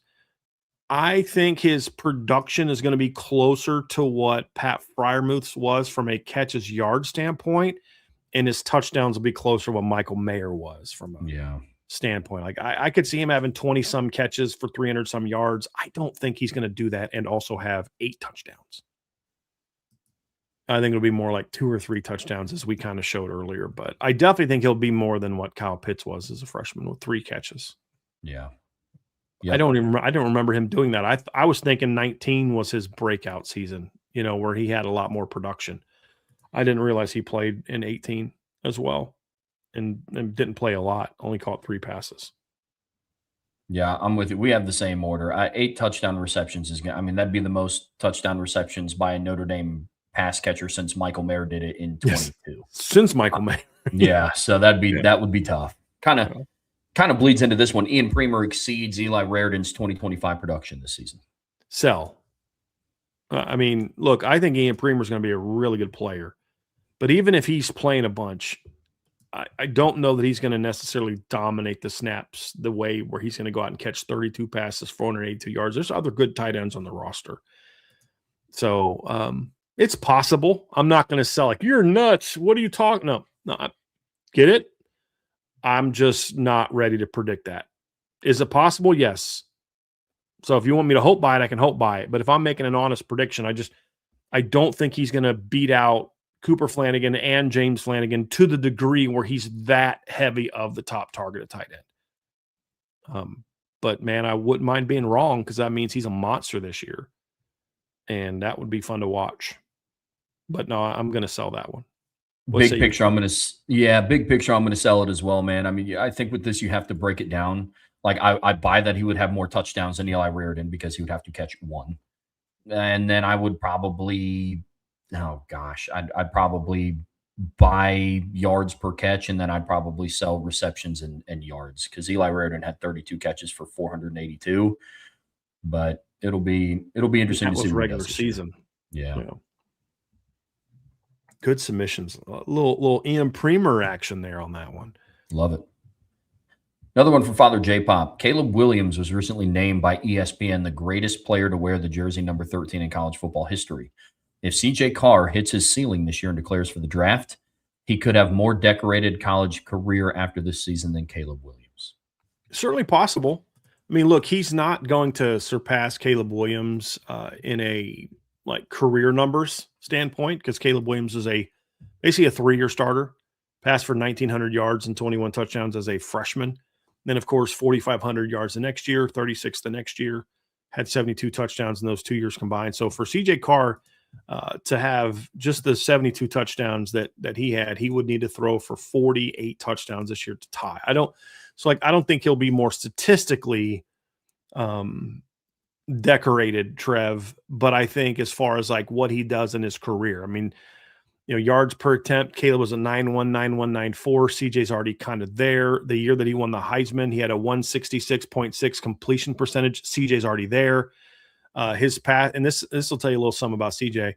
His passer rating of 168.5 from that season is almost identical to what CJ did last year. CJ was at 168.1. So I think that gives you a sense of, even though CJ didn't throw it as much, he wasn't as prolific as what Caleb Henderson was the year he won the Heisman. He threw 500 passes. On a per snap basis, CJ was pretty good. Now, Caleb was very good about avoiding turnovers in college. He only had 14. Notre Dame fans might not realize that, but like almost 25% of his career interceptions came in one game against Notre Dame. You know what I mean? So it's like, it's a pretty good day for the Notre Dame defense. But, you know, Caleb won the Heisman. He won the Maxwell. He won the Walter Camp. I could see CJ winning all those things. And then the thing that puts CJ over the top is they win a national championship. That would be the key. But if CJ goes out there and throws for 4,000 yards, 40 touchdowns, wins the Heisman, wins the Maxwell, which goes to the best player, wins Walter Camp, goes to the best player, all he does is equal what Caleb Williams did. To surpass him, to become more decorated, he would then need to also win a championship. I think that would be the big thing for CJ, because Caleb, you know, just in that 1 year at USC was incredibly highly regarded. So yeah, I think it's possible. It's possible.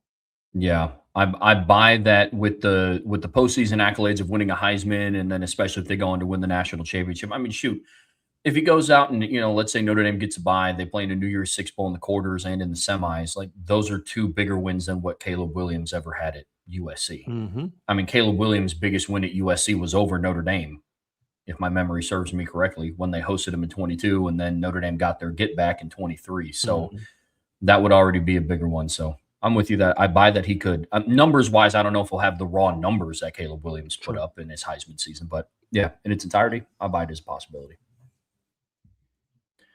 From the history expert, buy, sell, hold. So it's buy 4 and sell 6 teams. A buy equals Notre Dame plays this team in the playoffs. A sell equals the team epic fails this season. Think 500 record or worse. So we got to sell 6 of those. So this is the list of the 6 that I would sell, that I would say could have epically bad seasons. Alabama, USC, Texas Tech, Texas A&M. That's the 4 that I would sell, because he said sell means that we think they're going to have epically bad seasons, right? Yeah, I got to sell 6. So definitely Alabama, USC, Texas Tech, and A&M. Do you agree with that so far, Trev? Yep. Like, I'm buying Ohio State. Look, a down year for Ohio State would be 9-3, 8-4. I don't see them all of a sudden going to 6-6. I just, unless they have the most like injury ravaged season ever, I just don't see it. There's too much there for me. I again with Georgia, is Georgia the team they were a few years ago? No, but they're not going to go 6-6, right? Either. So I'm buying Georgia. Look, Oregon's another example. Their schedule, I mean, Dan Lanning's worst year so far is 3 losses in a season, including a postseason loss. There's just a level of consistency there with them. I'm buying that. Now it comes down to LSU, Texas, and Miami. I got to buy 1 and sell 2. I'm gonna buy Sark, and because I think there's a little bit more consistency, at least in the last 3 years. Where his worst year was this past year. They went 10-3 and finished like 13th.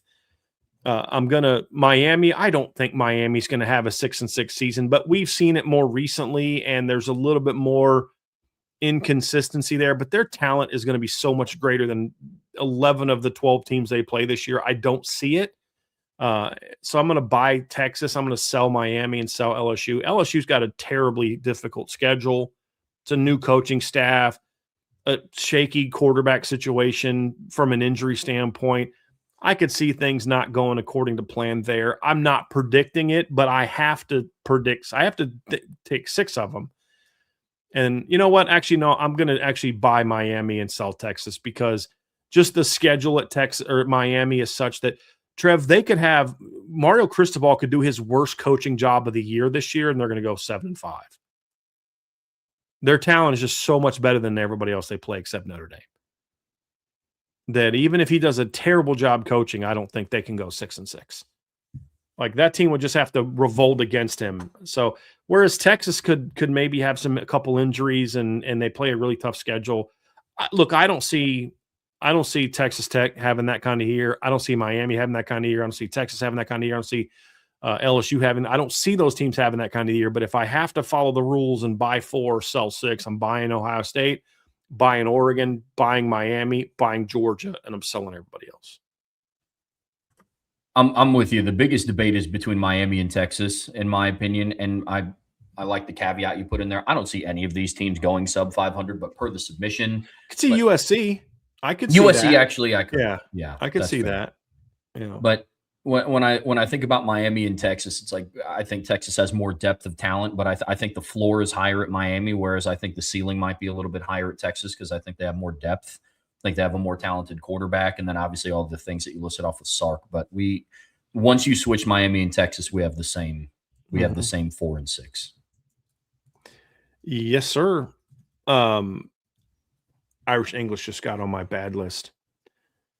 Somebody in the chat said buy, sell, hold Sylvester Stallone, R. Schwarzenegger, Chuck Norris.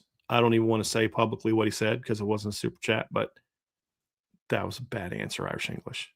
Bad answer. Love you though. It's all good.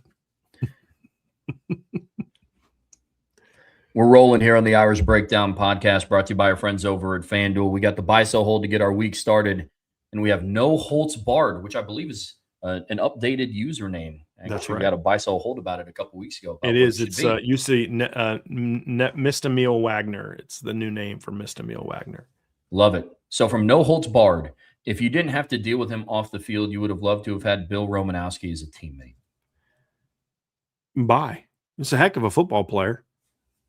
It's a little bit of a whack job, apparently, but he's a heck of a football player. Yeah, I buy that as It's a good one. It's got some more from him.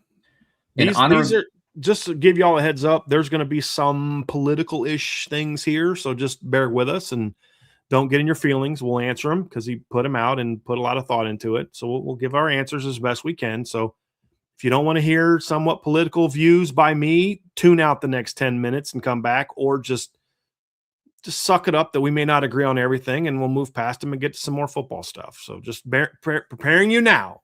If political answers are going to get you upset, maybe leave the room for 10 minutes or plug your ears.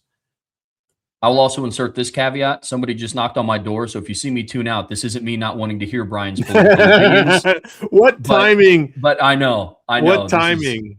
Yes, I know. But that would be hilarious. If you just leave, Trev then checks out for 10 minutes. I wanted to insert that caveat before people are like, ooh, Trev and Brian don't agree there. So, but real quick, I will read this off and I'll be back ASAP. No holds barred. In honor of the 250th anniversary, buy one, sell one, and hold one of each category is what you would want to see abolished in America. Political parties, income taxes, no term limits. This Trev checks out. He wants no part of these answers.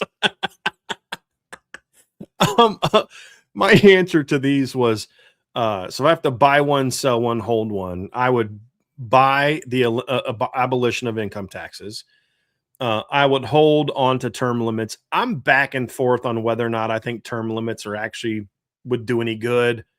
I kind of feel like what would just happen is when let's say the guy, Rudy Yakum is, I think, our House of Representative guy. He took over for Jackie Walorski when she passed away. And I just think it'd just kind of be like that. Like it'd be the same branch of person. We're going to vote for the person of the person we already liked because we just kind of vote people in. And, Congress has a like 18, percent favorability rate, but a 90 something percent retention rate. So we all hate politics, but we all keep voting for the same people over and over. I don't know that term limits fixes that, but I've also heard some compelling arguments as to why. I'm still not sure of my opinion on that, to be honest with you. And I'm going to sell the getting rid of political parties. I look, our system was very much established on sort of the idea of political parties. I don't have a problem with political parties in general.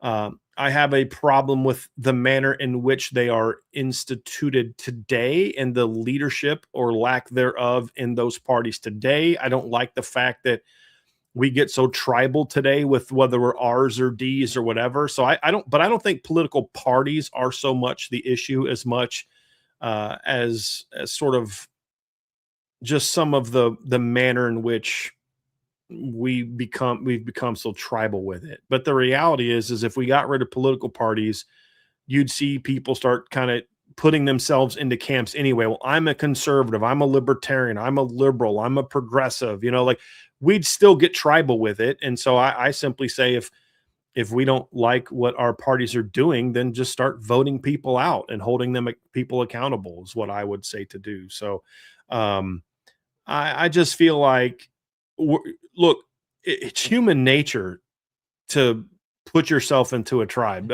Irish English says, to be fair, George Washington warned us against political parties. He called them factions. He said this polarization would happen. Yeah, why did he say that? Because he'd already seen that happen. George Washington, by the way, is the only independent president we ever had. He never declared a party. And, but again, as soon as he leaves, what happens? We get right into these political fights because that's what's always happened. And if you got rid of political parties, people are going to still put themselves into tribes. They're still going to say, I'm a conservative, so I'm going to only vote for a conservative candidate. And so those people, campaign on being conservative and then get into to office and then don't do conservative things like that. That's just kind of the way it would be.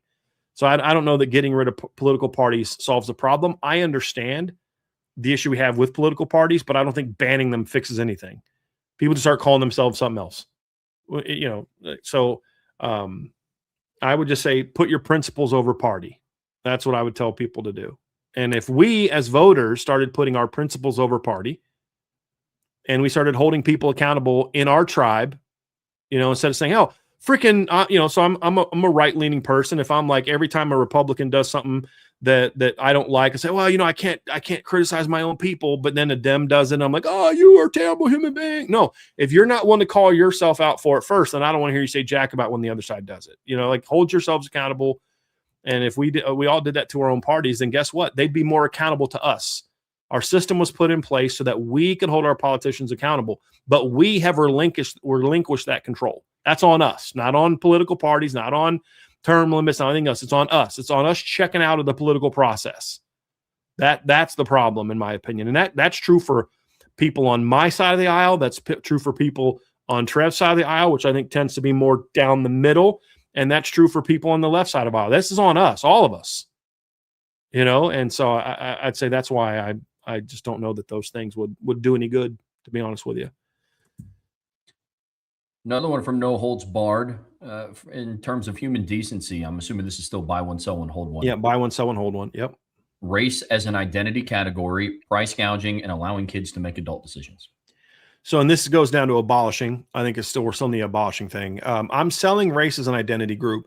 I don't like how race has turned into an identity group, but I think in theory there needs to be some level of that, Trev, because the reality is different races have different. We all have similar DNA, but there are certain genetic aspects. Trev, this is becoming apparent. Like your DNA is going to be different in some ways because of your heritage compared to your wife's. And so people have to take like DNA tests to say, look, you guys, your DNA match makes you more your potential children more susceptible to certain things you have to be prepared for. So there are certainly things that I think that race needs to be included in things. So if I go to a doctor and I'm from a certain background, there needs to be certain things that maybe they're a little bit more keen on that they wouldn't. And this isn't like white or black. This also could get down to, hey, you're Eastern European. That means there's certain genetic traits that are make you more vulnerable to certain diseases and things like that. And so there's always reasons to make that something we should know and not be afraid to talk about. What I would say is when people start, using their race as a, I'm this because I'm this, or you're that because you're that. That's the problem. And that's where we get into these identity politics. But once again, it's not the race or recognition thereof that creates the problem. It's how we treat those things. If you say, hey, well, you can't use the words white, black, or Hispanic anymore, guess what? People are going to still identify in that way if it's something that matters to them. they'll just start using other terms for it. But I think that you don't throw the baby out with the bathwater, so to speak. So I'm going to sell that one. I'm going to hold allowing kids to make adult decisions because I think I get where you're coming from. And there's certain political things going on right now where it's like, why are we allowing children to make these decisions? But I think there's also other times when we need to allow kids to be able to make certain decisions or at least have a say in certain things that are affecting their lives. We just have to be very smart with it. And then I'm buying that we should get rid of price gouging. I'm not a big fan of the government coming in and setting prices. I don't think they should be able to determine prices, but I think they should be able to step in and say, hey, you're taking advantage of things. Like, so right now, my dad has to buy heart medicine because he had a heart attack. If he buys this medicine in the United States, it costs him, I think, like $1,000. If he buys that same medicine in Canada, it's like $20. That's a freaking problem. That's price gouging. That should be the government should say, you can't do that. But I also don't want them coming in saying prices have to be here. You know, like it's a slippery slope. But at the end of the day, I think there should be some protections of the people for companies to kind of price gouge and the collusion that comes with that. There are laws there that should protect that, but that doesn't mean that they're going to enforce them. And that's kind of where my issue is, so to speak. But yeah, like there's a lot of things where that gets it. Those are three good ones. Cause I mean, you could kind of make an argument to abolish all three of them depending on how they're implemented and used, but that's a little bit tougher. Yeah. You know, agreed. And then in terms of sports writers naming award winners, transfer portal as it is now, targeting rule as it is now. I am abolishing the transfer portal as is now. I'm going to hold the targeting rule as is now because I'd like to change both of them. And I have no problem with sports writers naming award winners. I'm going to sell that. I think what we should do is there should be more accountability for sports writers to do things a certain way and be accountable to their votes and things along those lines. So like maybe you as a sports writer might lose your privilege in that. But I know plenty of sports writers that put a lot of pride in making, like voting in these things and doing it as objectively and fairly as possible. You know, so like I believe like Eric Hansen votes on certain things. Anybody know? I don't get along with Eric Hansen very well at all. We don't see the eye on much of anything. But I have never once seen something from Eric Hansen where I felt like, oh, that's Eric abusing his privileges as an AP voter or as a voter for this award. I would actually be shocked if Eric Hansen did something like that because I think he takes pride in, I want to put a good ranking together. Doesn't mean I agree with this ranking, but I never felt like there's an agenda there. Just because others do that doesn't mean the entire group of people should not have that privilege anymore. It's like with anything. Get rid of the people that have used the right and abused the privilege. Don't get rid of the privilege or the right. You know what I mean? It's like somebody goes out and drinks and drives and causes a terrible accident. Doesn't mean that we ban cars or ban alcohol. You punish that person for their misdeed. There are sports writers who have no business voting on these things. Take their right and privilege away, but don't ruin it for everybody. So I'm going to sell that one. Yep. I'm with you completely. Yep. How about in society and culture, celebrities using fame for political agendas, influencers, or narcissistic award shows, i.e. the Oscars, the Emmys, etc.? I'm going to sell influencers. I don't want to abolish influencers because, again, people use their talents or gifts or whatever to talk about things, and it's up to people to use, discernment on whether or not they should or shouldn't listen to somebody. Well, people are misleading. Okay, then that's on the people being misled. Do your own freaking homework. If you're not someone who's going to think outside the box and just believes whatever you're told, that's not the influencer's problem. That's the fact that you don't think. I'm going to hold celebrities using fame for political agendas because I think the thought here is I don't want some celebrity person saying, oh, this is why I vote for Donald Trump or this is why I vote for Joe Biden or whatever. Like, I don't want to hear that. But there are some political agendas that I would like to see celebrities use their celebrity for. Hey, Like one of the most monumental things of my life when I was a kid is I remember the USA for Africa thing, where all those singers got together and sang "We Are the World." That's a political thing. That's we are trying to raise money and we're trying to raise awareness for something that's happening in the world. We're going to use our celebrity to bring awareness to a cause that's not being dealt with. That's great. I don't want you to tell me that I'm a scumbag because I don't vote for the party you believe in. That okay, now you can shut your pie hole, and now at least I don't save my money going to your movie. But as far as like getting involved in certain political things where, you know, Bono has been involved. I mean, I don't agree with a lot of political things that Bono has said, but you know what? That guy's gotten involved in a lot of different things that are political in nature. He's used his celebrity to get politicians involved in issues going on in the world that need to be addressed that aren't being addressed. That's a great thing. So I don't want to get rid of that. I would just say, you know, instead of you being like in this tribe of like, oh, I'm pro Donald Trump, or I'm pro Republican, or I'm pro Kamala Harris. I don't care about all that. I don't care about your support for a politician. I do like it, the fact when you support a cause and you're using celebrity to bring a, you know, change in a cause that we think is important. I would simply ask that you just know what you're talking about, because we do see some celebrities get in causes where it's like they are very clearly just ignorant of what they're talking about. And when you're ignorant of something, you lose your ability to make an impact. If you can't actually engage people in debate and discussion, you're just a mouthpiece and you aren't actually helping anything, because then people are just going to tune you out. But I absolutely think that people should be allowed to use those things to bring about change in political issues. I'm okay with that, because I don't have to agree with you. It's just like when you just tell me who to vote for, and I don't even care about that, to be honest with you. I don't. I mean, when I was a kid, my parents took me to the Lima airport and we saw George H.W. Bush during his 88 campaign, or no, 92 campaign against Clinton, and Bruce Willis gets off the plane with him. I was kind of, hey, I saw Bruce Willis, you know, like whatever. But it's like, I mean, you can tell me that it's what we've gotten into today is like, if you don't vote for my candidate, you're a bad person. That's what bothers me. I have a problem. If you believe in something and you want to tell people, go for it. Just don't then say, if you don't agree with me, you're a terrible person. That's where I kind of like, okay, I'm out. You know, I'm like, there's certain actors I love to watch. I don't care that they agree with me politically or not. Do you think I don't care what Denzel Washington's politics are. I'm going to watch all 3 Equalizers tonight while I'm working. You know what I mean? Because it's a great movie. I watched Jason Bourne this weekend, the Bourne movies. I know Matt Damon very much disagrees with me politically. So freaking what? He's an American, has a right to do so. But when you say, hey, you know, Brian, you're a scumbag because you don't believe what I believe. Okay, now we have a problem. That's my issue. But if people have earned the right to be famous, and if they want to use that to advocate for certain things, go for it. Advocate for those causes. But when you tell people who don't agree with you, you're a terrible person.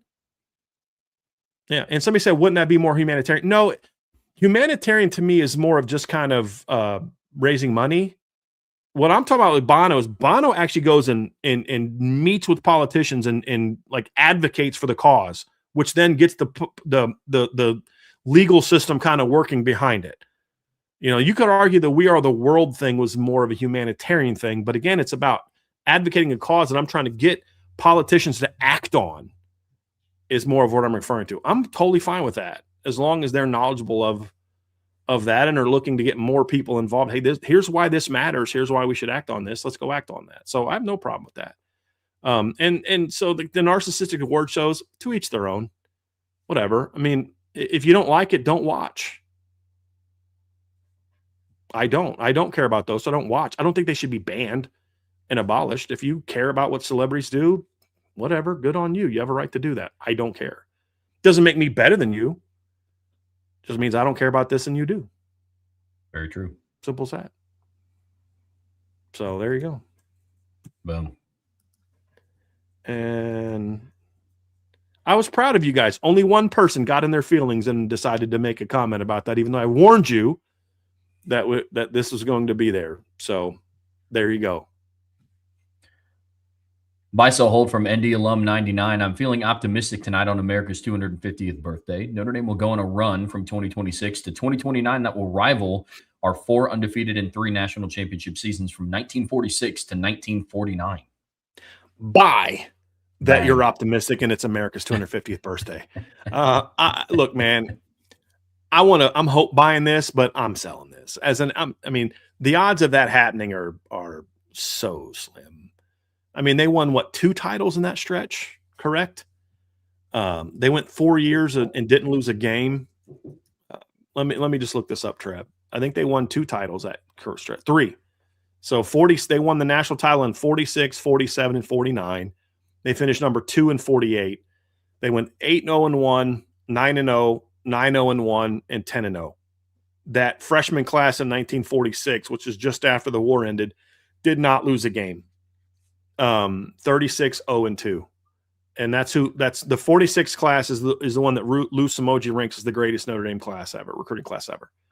They literally didn't lose a game in 4 years. I don't see that happening. I hope it does. Make for fun business the next few years. Man. But that's not going to happen. But yeah, I'm buying optimistically, and yes, right, let's do it. But yes, it's going to happen. Definitely going to happen. So I'm buying that, and I'm not shaking my head no this entire time. Yeah, it's not going to happen. But man, I've never had a sell that I wanted to be wrong about more in my life than this one. Agreed completely. I've gotten pretty used to talking about how Notre Dame's a favorite on FanDuel to win the title, and they have a favorite to win the Heisman Trophy and all that stuff. So I would like to continue talking about that for many years to come. I'm with you. Would be nice. I'm with you completely. From JP is for Notre Dame. The 4 reasons that Notre Dame is having much more success in recruiting over the last few years in comparison to the last 25 years overall, in order of importance. Are we buy, sell, holding each one of these? So at the end, he says, if you sell, rearrange in correct order. So I think it's kind of taking them as an all-in-one. Gotcha. Okay. So in order of importance, 1, Notre Dame is much more competitive in NIL financial packages than in the past. 2 is Marcus Freeman. 3, the position coach involved in the recruitment on the specific player or position that he coaches. 4 is Notre Dame college degree value. 5 for 50. I look, I don't think you can pretend that 1 and 2 aren't the most important things. I would flip 1 and 2, and I'd flip 3 and 4. I would still make Marcus Freeman number 1. If Brian Kelly was so there was somebody the other day that was trying to advocate, well, they were telling me, like, well, Brian Kelly didn't have NIL and blah, blah, blah, blah. It's okay. Well, he didn't at Notre Dame, but he did at LSU. And how'd that go? So would they have recruited better than he did before? Maybe. I don't know that he would have. It still required you to actually work. You know what I mean? It still required you to work. You still had to go to work. And he wasn't going to do that. So the head coach matters, but the resources the head coach has also matters. I'm not going to pretend that, I know for a fact if Marcus Freeman didn't have NIL that Notre Dame still have number 1, number 2 ranked class. I don't know that. I think they'd be consistently better, but maybe they're 3 to 5 instead of 1 and 2. I don't know, but I don't think you can ignore it. You can't ignore the impact, but I would switch 1 and 2 because I think 2 is more determined. 1 is going to be great no matter what, but 2 is going to determine the ultimate success more. What are you doing with that money? That's why you have CEO of one company, does a great job, builds it up. He retires and sells. Another CEO comes in and then they go down the tank, right? Because he didn't make the same wise decisions. Just because you have money doesn't mean you're going to make the smart decisions with it, and that you're going to put in the work needed to maximize the resources that you have. So money doesn't guarantee success. And so that's why I would go Freeman number 1, the competitive NIL financial packages than in the past number 2. I would go the Notre Dame degree number 3, and I would go position coaches number 4 because I think they're all important. I think Freeman can kind of overcome the position coaches a little bit. We've seen coaches who aren't great recruiters; they still recruit well there because of Freeman. But I think the Notre Dame degree carries a lot of value. It still carries a ton of value, but you can't put it 1 and 2 because it was always there, and it doesn't mean that they didn't always get kids because of it. They were able to get some kids, but they weren't putting together number 1 and number 2 recruiting classes with Brian Kelly and Ty Willingham and Bob Davie and stuff like that, even with the degree. So I'd put that high, but not as high as the other 2. What say you, Trev? Yeah, it makes sense. Marcus Freeman's a major driver of success. So he's at the one. I'm with you completely. We have the same order here. From JG Whitetown, buy, sell, hold. If NIL started in 2007, Alabama would have how many national championships? 6, 3, or 0? The way that it is now, I'm gonna buy 3, hold 6, sell 0. This notion that, and there's somebody on the board was saying this. Oh, Saban wouldn't have won any titles if NIL was. I'm like, you're out of your mind. Now, would he have won 6 or 7? Maybe not, for the reasons that we're seeing now. But if you don't think Nick Saban would have mastered that era as well, remember when they first started doing there was the transfer rule stuff, and we said, like, dude, you don't want to give Saban this because he's going to take advantage of it, and that's exactly what he did. And they went out and made it to the college football playoff in his final year. So Nick Saban still would have won. He was a great coach. He was an elite recruiter. He was an elite evaluator. He would have absolutely. You're telling me that Nick Saban wouldn't have been able to do what Curt Cignetti did? Right. Who did Curt Cignetti learn from? Nick Saban. So now I don't think he would have won 6 at Bama, because I think I don't think he would have. There's some kids that I know for a fact wouldn't have gone to Alabama if the NIL was a thing now, but they still would have been great over the course of from 09 to 23, a stretch of 15 seasons. They still would have won 3 titles, in my opinion. I just don't think they would have won 6. But if you could say 6 or 0, which one you taking, Brian? 6, no problem. I mean, 0 is by far the least likely of those options. And if you think Nick Saban only won because they bought players, come on. That's as absurd as Nick Saban pretending that they didn't buy players. Right. You know what I mean? Like, it's just as absurd as Nick Saban pretended that they didn't cheat. Like, because they weren't the only ones doing it. Yeah, Nick Saban wasn't a great college football head coach, the greatest of my lifetime, because NIL wasn't a thing. I mean, he was still an amazing coach that held Alabama to a very high standard. You don't need NIL to hold your program to a high standard and to demand excellence. But I will say the ability to hoard players is what got them to 6. Sure. And be able to pay them under the table. But 0, nah, man. We gotta live somewhere in between. Like, 2 things can be true. Nick Saban is still one heck of a coach, but they also benefited from being able to retain. At one point their running back room was TJ Yeldon and Derrick Henry and Alvin Kamara and Damian Harris. And it's like, okay, like that's ridiculous. That would not happen in today's era. But would Derrick Henry still have stayed? Probably. Like, it's one of those.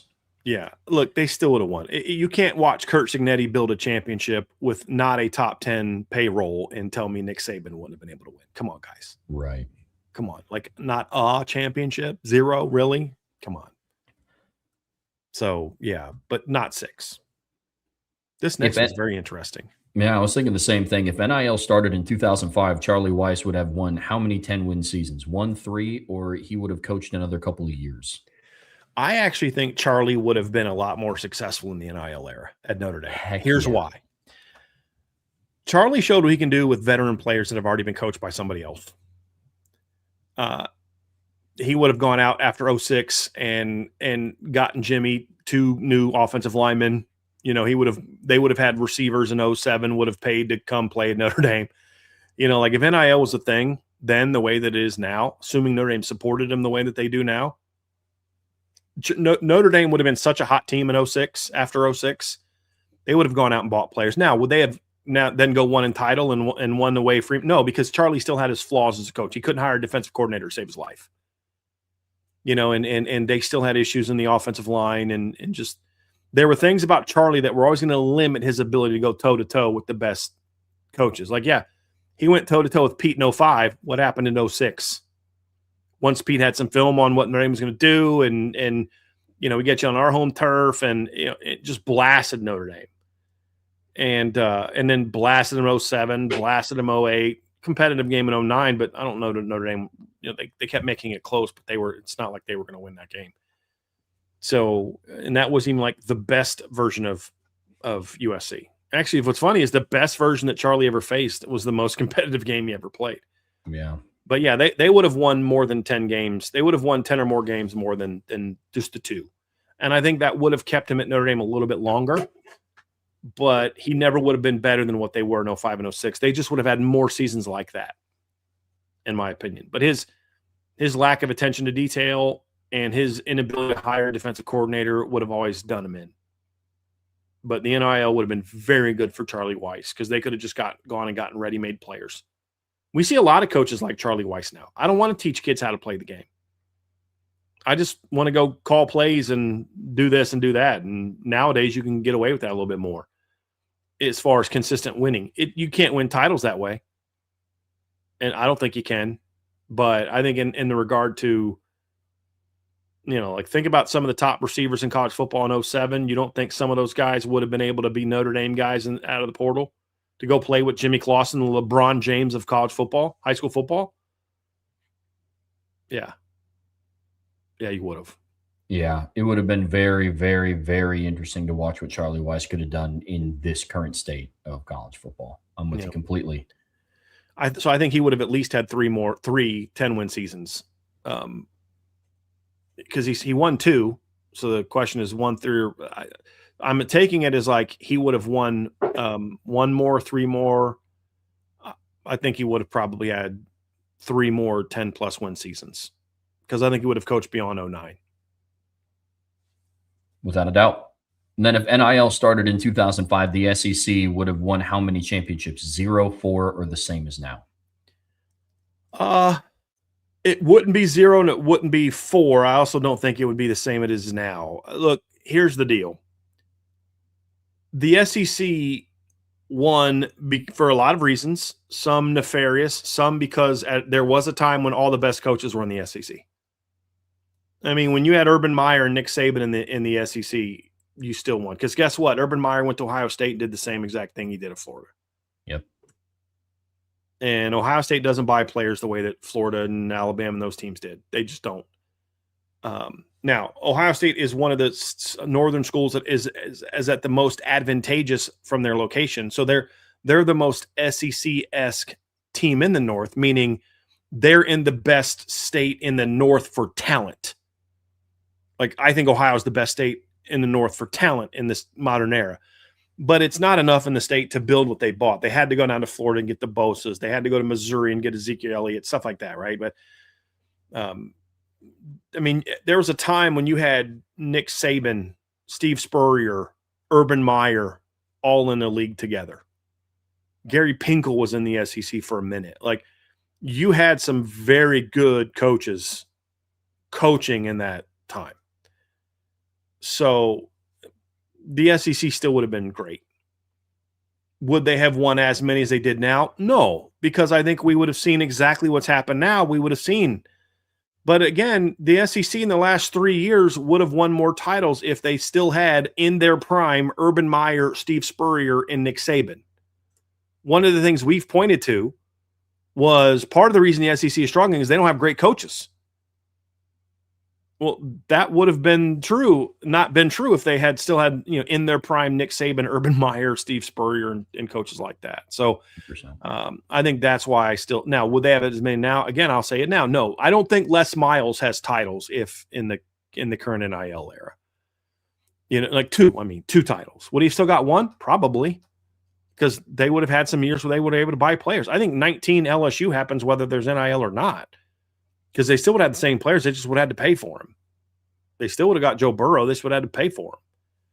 And he wouldn't have commanded big bucks after 2017, coming out of Ohio State. And he wouldn't have necessarily commanded big bucks after 2018. It wasn't until 2019 that he blew up. So they're still going to win. I mean, I still think, going back to 05, 06, Florida still has a shot to win a title.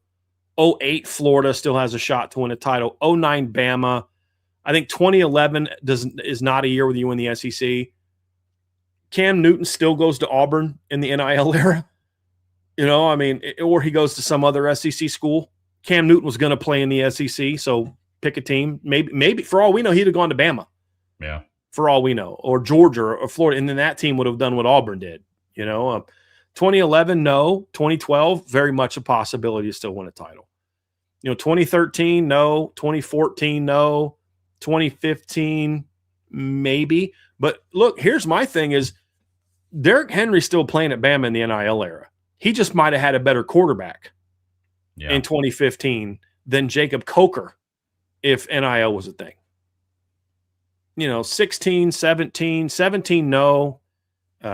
18, no. 19, yes. 20, COVID, whatever. Who knows about COVID? 21, 22, Georgia, probably. They still get at least one of them. So they still would have won a lot. I just don't know that they would have won quite as many as they did. Yeah, if we're doing buy one, sell one, hold one, I'm buying 4, holding the same as now, selling 0. There's just no world where I believe that the SEC without, if NIL started, they have 0 national titles. Yeah. And I'd be shocked if they only had 4. Yep. Like, what teams are going to beat them? That's what I was about to say. That many times. Right. Yeah. Like, what conference is going to be the one that runs the clean sweep? I don't see it. Yeah, agree. We got to make sure that we recognize the reality that the SEC is partially struggling because they can't just hoard rosters anymore. We can acknowledge that without then going to the opposite extreme of what SEC fans did. Like, that had nothing to do with why we dominated for all those years. Oh, yeah, it did. And there's nothing wrong with admitting that. It is what it is. But then don't be as equally dumb as them by saying, well, they wouldn't have won any or they wouldn't have won very many at all. Like, guys, yes, they would have still won a bunch. The SEC still would have been the most dominant conference from like 2006 to like maybe 2013. Like, because they still had the best coaches. That's the reality of it. Actually, I'm going to go look something up here real quick, Trev. In 2009, let's look at 2009. Let's just go look real quick at who the coaches were in the SEC in 2009. So you had, so let's just give me 1 second here. So these were the coaches in the SEC back in 2009. All right. So you obviously had Nick Saban at Alabama, and you had Urban Meyer at Florida. You also had Mark Richt at Georgia. You had Lane Kiffin at Tennessee. Rich Brooks at Kentucky. No, you had Steve Spurrier at South Carolina. We already said Saban. You had Les Miles at LSU, who's a good football coach. I don't think he's a 2-time champion if he's, in the modern era, but he's still a very, good football coach. You had Houston Nutt at Ole Miss, who's a good football coach. You had Bobby Petrino at Arkansas, who's a good football coach. You had Gene Chizik at Auburn, not very good. 2008, you had Tommy Tuberville, who was a solid coach, not a great coach, but a solid coach.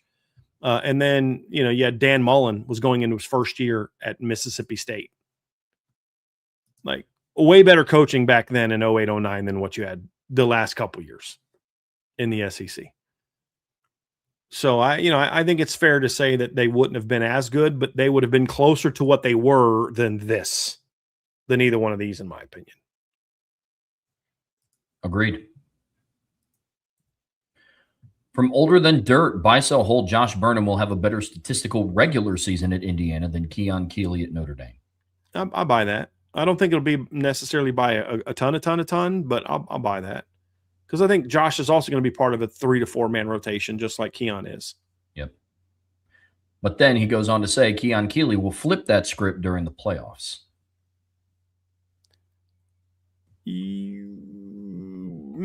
I'll buy that because I don't think Josh is necessarily going to guaranteed be in the playoffs. It's a good point.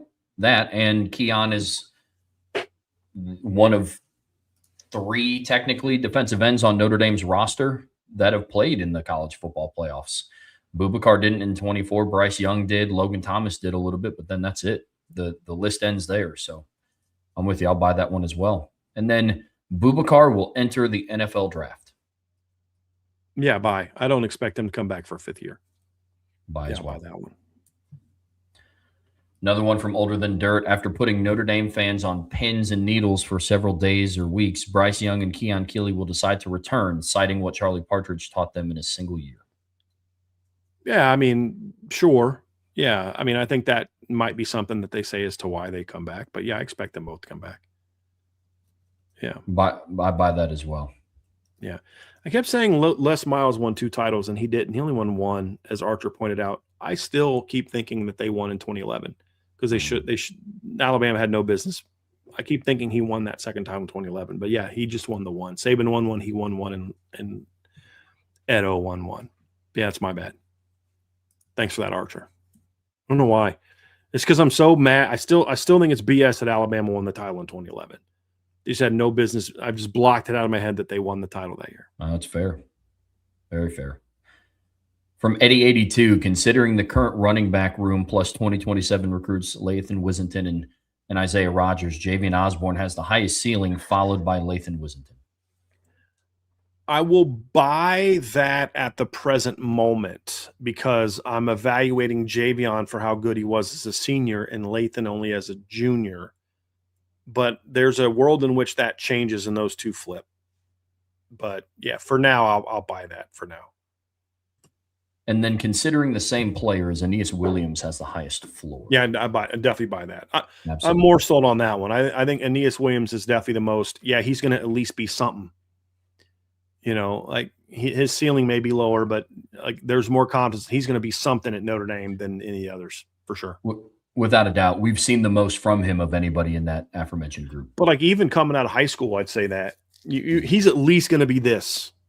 You know, I don't know if he's going to be above that, but he's at least going to be this. Sure. He's at least going to be a guy that's going to help you because he was so good in the pass game, Trev. Like that was my thing. It was like you could watch him blocking in high school and you watch him catch the ball. You're like, this guy at the very least is going to be like Kevin Falk for Notre Dame. Like he's at least going to do that.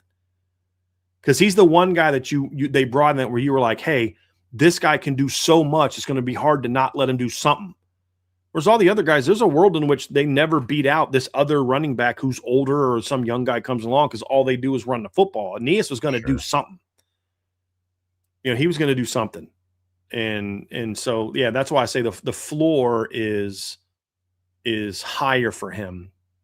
But he also has one of the 2 lowest ceilings along with Nolan James Jr., who I would also say is Ben Tarnowski asked where would Nolan James be in that conversation. Floor wise, I mean, I'd probably put him still lower because I think that Kedron had a higher floor than him. I would argue that Javion has a higher floor than him as well. And then ceiling, I would put him there down as well. And like Nolan James is a heck of a football player. Y'all know I'm very high on Nolan James Jr. It's just they've recruited that position as well as any team in college football the last 3-4 years. It's insane how well they've recruited that position. It really is. Yeah. Very true. From Eddie 82, among this running back group, Jonas Walton has the most top-end speed, followed by Isaiah Rogers. Buy the first part, sell the second. Buy that Jonas has the best top-end speed. That's it's debatable. But if you want to argue Jonas number 1, then Lathan Wissington's a clear number 2, if not number 1. I mean, not just – here's why I'll give Jonas – I'm okay with saying Jonas is number 1 because Lathan has the best track time, but Jonas's game film is explosive as well. So you could argue that, okay, fine. I'd probably put Lathan number 1, but you want to put Jonas number 1, I'm good with that. But Lathan's got to be 1 or 2. The fact that Isaiah Rogers isn't 1 or 2 says a lot about how good Notre Dame's running back recruiting has been because he would be number 1 from a speed standpoint on a lot of rosters over the last 15 years that didn't have Chris Tyree on it. Yeah. You know what I mean? Yeah.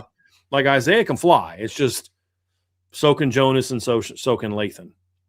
But yeah, the speed that Notre Dame is going to have at running back is going to be significantly greater top to bottom than what it has been. They've had a fast guy or 2. But like in 2022, Logan and Audric were a great 1-2 punch. They were both 4.6 guys. Like you had Tyree that was a fast guy, but now you've got Javion can hit home runs, and he's not even in the top 3 speed-wise of the group. But make no mistake, if Javion gets a crease, he's gone. You're not going to catch him. But he's not in the top 3 speed-wise, which is kind of nuts. That is. It crazy. Really is. It really is. And Aeneas, who you could argue is one of the quote-unquote slower guys, is going to – I promise you he's going to run a much faster 40 time at the combine than what Kyron Williams did. I'll be Yeah. shocked if he doesn't run a faster 40 time than what Kyron did. Agreed. I'm not saying he's a better player. I'm just saying pure speed wise, I think he's a faster player than what Kyron was. Doesn't mean he's a better player. The Kyron fans get real upset when you say something like that. I'm not saying he's a better player. He's got to prove he's a better player, but I'm just talking pure speed. Like, this is a much faster group than people realize. It's just they don't have Jeremiah. Yeah. But Jeremiah ran a 4.36. But Jadarian Price ran a 4.48, and he never got caught short of the end zone. You know, I mean, Florida State got him at the end at 65 yards, but they tripped him up into the end zone. And the only reason he got caught last year going into the end zone is because he stopped running hard at like the 12-yard line. Was that Syracuse, I think, or was it Boise, where they kind of grabbed him right before the end zone, and then he went into the end zone with him. But he slowed up at like the 12 to 15-yard line. Yeah, that was Syracuse.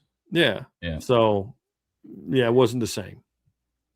Then Notre Dame will develop a top 10 short yardage and goal line rushing attack in 26. I'm going to hope by that for 3 reasons. Number one, I expect the offensive line to be a lot better run blockers this year. I think this is going to be Notre Dame's best run blocking offensive line since probably 2020. No, 2017. I really believe that because 2020 was good. It's just such a weird year. Potentially this could be better than 2020. 22 was very erratic. There were some games they blocked like gangbusters, and other weeks you're like, what are they doing? But when they got rolling kind of middle of the year, they were pretty good down the stretch running the football. But I think that's one reason. I think the tight end run blocking is going to be as good as it's been since 2020 when they had Tommy Tremble and Brock Wright and Michael Mayer at tight end. And I just think you've got a couple running backs that should be pretty good short yardage running backs between Aeneas, Nolan, especially Kedron, even Javion and Jonas. Like, all those guys have the kind of body type and, meaning they're real short. They can just kind of get behind the line, or like Kedron has that power. It's a little harder for a 6 foot, almost 6'1" guy like Jeremiah to be a great goal line back when the offensive line isn't getting a push, because it's harder for him to just get below and run into their butts and push them into the field, into the end zone. And Jeremiah was a little over 6 foot, but he's also very long legged. Whereas like you look at Nolan James and he's, 5'9", 5'10", but he's a lot of torso there. So when he bends, he's really low. Kedron similar. So like just the running back game, the offense improvement in offensive line, the tight end blocking, to me is why I think this is possible. So I'm going to hope by this one for those reasons. I'm with you completely. And then Aeneas Williams will have 4 or more touchdown receptions in 26. Last year, Love had 3 and Price had 2. I'm going to sell that. I think 3 is probably a good number. It's possible you can go beyond, but you're going to see, just like last year, you're going to see somebody else in the game. You throw us, Jeremiah has, or Aeneas catches the screen pass, does what Jeremiah did against Arkansas, but then in the 2-minute drill, you may have Javion or Jonas or somebody on the field, and then they catch the swing and they can do that as well, what Jadarian did. So I'm gonna sell that. But if I'm going to be wrong about any of these, I think this is the one that I'm most likely to be wrong about, because I could see Aeneas having more. I need to see Mike Denbrock develop an offensive game plan that's going to put the running back in enough situations to even have that many, because they did that last year finally, but that was with a different quarterback and a different overall offensive system. And you had a guy in Jeremiah Love who was a little bit more unique. Yeah, I sell it right now, not with a whole lot of conviction, because like if Notre Dame ends up playing 16 games this season, the 12 regular season and 4 in the postseason, that's 1 every 4 games. I could see that, but it'll be close. I'm with you. We got the buy sell hold going on here today on the Irish Breakdown podcast, brought to you by our friends over at FanDuel. Great submissions so far today. We have podcasts like B Drisk today. Favorite handle, no question, especially on buy sell hold today. No question. Without a doubt. So podcasts like B Drisk today, buy sell hold, Leonard Moore runs in the 4.2s at the combine. I'm going to sell that. I think he's fast. I don't know that he's that fast. Like, is he that much faster than Jeremiah Love? I'm not sure about that. I'll be surprised if he's not in the 4.3s. I guess here's the question for you, Trev. What will you be more surprised by? That Leonard Moore runs in the 4.2s or that Leonard Moore runs in the 4.4s? I mean, honestly, for a corner, I would still be surprised if he ran in the 4.2s. Like that is cooking. Like he is a very fast player. But when we start putting him in the discussion of breaking the all-time 40-yard dash record, that's moving. Like that's really fast. The crazy thing is like 4.28's not even really close to even like because you had Xavier Worthy ran that 4.21. You had 4.22s, 4.23s, Chris Johnson 4.24. He's not going to sniff those, but could he get in like I'll put it like this: could he get into the 4.28, 4.29 time? Maybe, I guess. I'm not going there, but I'd be more surprised by him running a 4.42 than I would be a 4.28, 4.29. I guess that's kind of where I'm looking at it, but I think he's probably closer to a mid to high 4.3 would be my guess. But I also thought Jeremiah Love was closer to like a 4.4 flat, 4.41. When these guys go out there and then train for running a fast 40 time, they're going to maximize their speed. Say, well, Jeremiah Love wasn't really a 4.36 at Notre Dame. Okay, yeah, but the guys that ran 4.41s at the combine weren't 4.41s at their schools either. The speed difference is still the same. I just don't know if the 40 time would be the same. But I think he'll be close to Jeremiah, maybe slightly better, slightly behind. I don't know who's faster, but I don't think he's 0.6, 0.7, I mean, faster or better. I don't know that I buy that one. I'm gonna sell that one. Be awesome if I'm wrong, though. That'd be so cool to watch a Notre Dame corner running the 4.2s, as if corner recruiting couldn't get any better. Right. It'd be sweet. Agreed. Notre Dame in the 2027 draft breaks its own record, 10 in 1994, for most players drafted in a single 7-round draft. See, the thing about this is only possible if a bunch of guys go early. So let's go CJ Carr gets drafted. Let's go Jordan Faison gets drafted, assuming he even comes out. Offensive line, maybe Ashton Craig, but again, the injuries are going to be a concern. But I just watched Billy Schrauth go in round 5 with injury issues. Let's defensive line. Let's go. Boubacar goes pro and he gets drafted. The Onye gets drafted. Let's just, I think we're going to say, we're going to say that they get drafted, even if they're questionable. Elijah Hughes, is he a draftable guy? I mean, if Jared Dawson doesn't get drafted, I don't know that I'm jumping on the Elijah Hughes is going to get drafted bandwagon. I'm going to go Drake Bowen, Leonard Moore, Christian Gray, Tay Johnson, Don Schuler. So now we get into, if all those guys go pro, now we get into, does Jalen Sneed get drafted? Does a Francis Brewer, Tion Gray go pro and get drafted? Does a Bryce Young have a breakout and get drafted? Does Jaden Greathouse stay healthy and break out and get drafted? Does Anthony Knapp declare? Does Gerby declare? Does Aeneas rush for 1,300 yards and go pro? Like, those are the things that are going to determine whether or not they break the record. But I think they get very close, if not tie. You're going to need some guys to kind of either break out or go pro that maybe we're not expecting right now to get to 11, just because of the number of guys that would even be eligible. Like, even their kickers aren't going to, like, it's not even like that. Oh, DJ McKinney. So, that's another one. But, that means your entire secondary got drafted. Yeah. Does that happen or not? Again, we'll see. We'll see. But DJ McKinney would be somebody that I've been keeping my eye on. Luke Talich, does he take advantage of the 5-for-5? Does he feel like he's kind of maxed out at the college level? There's definitely maxed out physical wise, but then he has to ask, okay, is the experience that I'm lacking as a starter make up for because I don't know that he's going to become a better player in 2027, to your point, Trev, but put more film on the table. You're going to be the guy next year, so to speak. But he could say, yeah, maybe, but maybe I'm not. It's another good one. If Luke Talich goes pro after this year, I do think he gets drafted, though. I think that's why he would go pro. He's being told, dude, you're going to get drafted.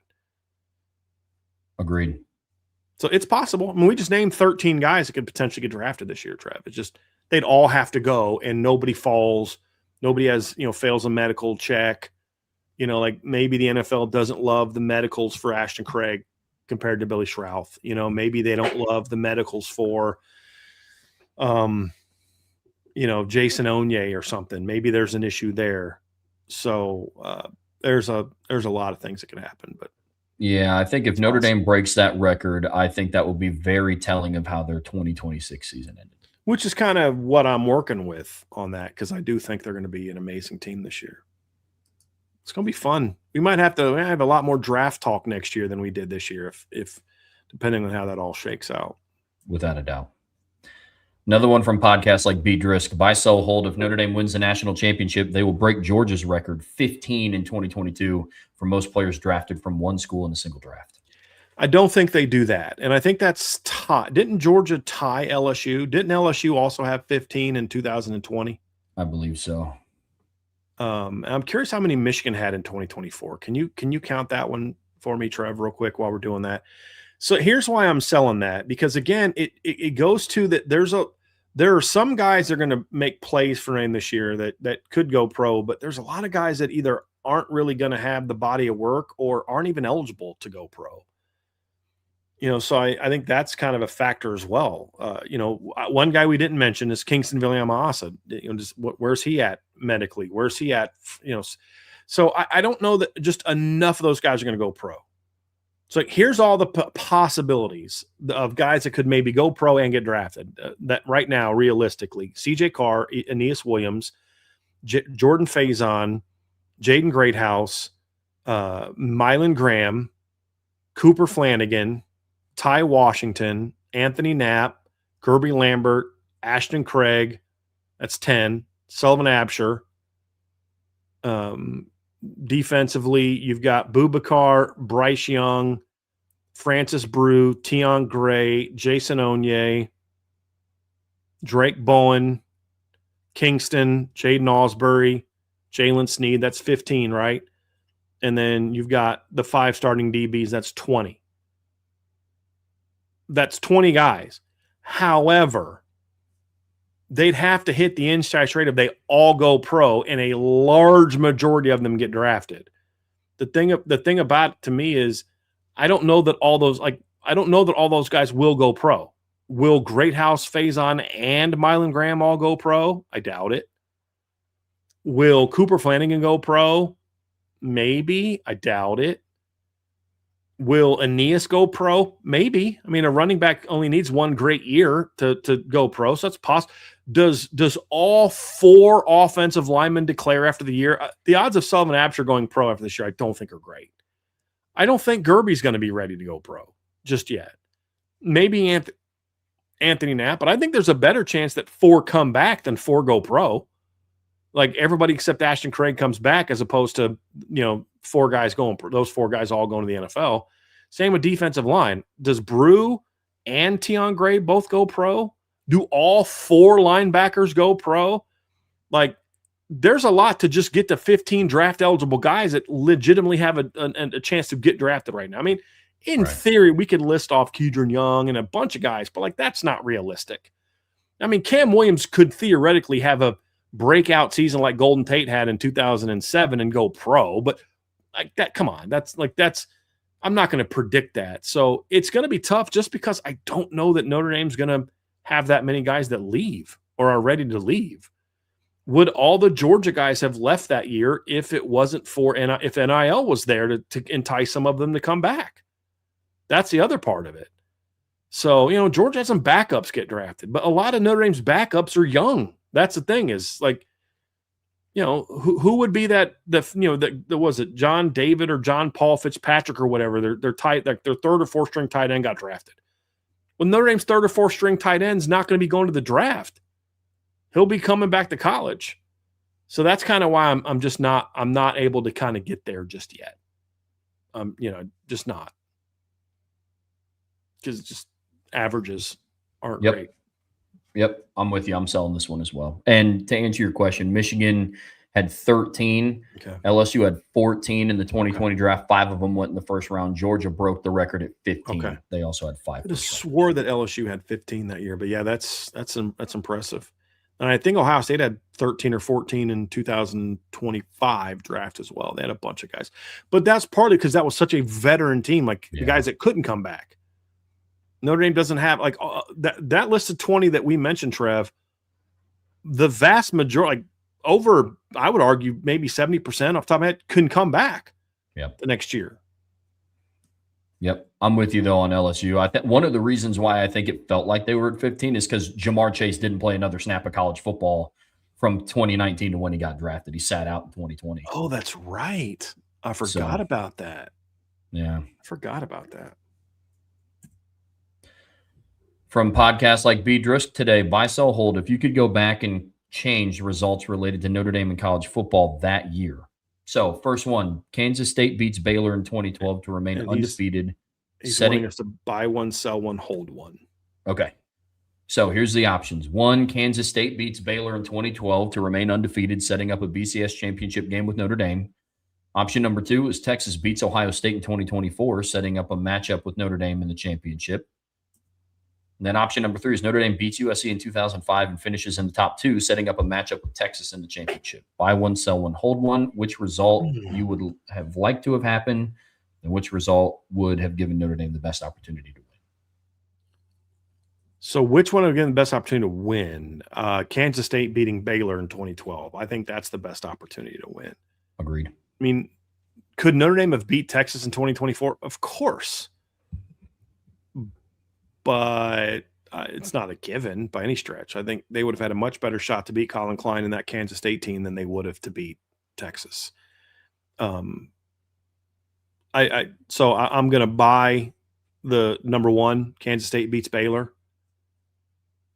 Forget, whether I do or don't want Brian Kelly to win a title, whatever. If Notre Dame wins, they win. I'm going to be excited and happy. But 05. I'll tell you this, of the ones that I personally would have wanted to happen just for my own personal satisfaction, I would have wanted Notre Dame to beat USC in 05 because the difference between that one and all the others you're mentioning is all the others you're mentioning are other teams beating other teams.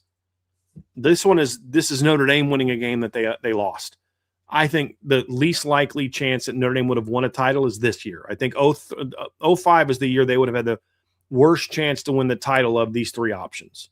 I think they'd had a better shot at beating K-State and a better in 12 and a better shot at beating Texas in 24 than they would have of beating Texas in 2005. We've talked about that. I think it would have been a high-scoring game.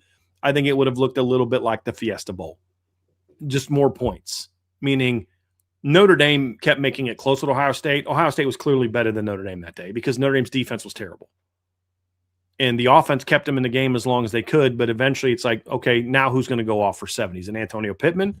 Is it Santana Holmes? Is it like which guy is going to rip off a big play against his Notre Dame defense that can't defend anybody? Right. And if you'd have done that against Texas, like it would have been even worse, in my opinion. So, but they would have scored more than they did against Ohio State as well because Ohio State had a better defense that year. So they would have had very little chance to win that game. I think it would have been a competitive game.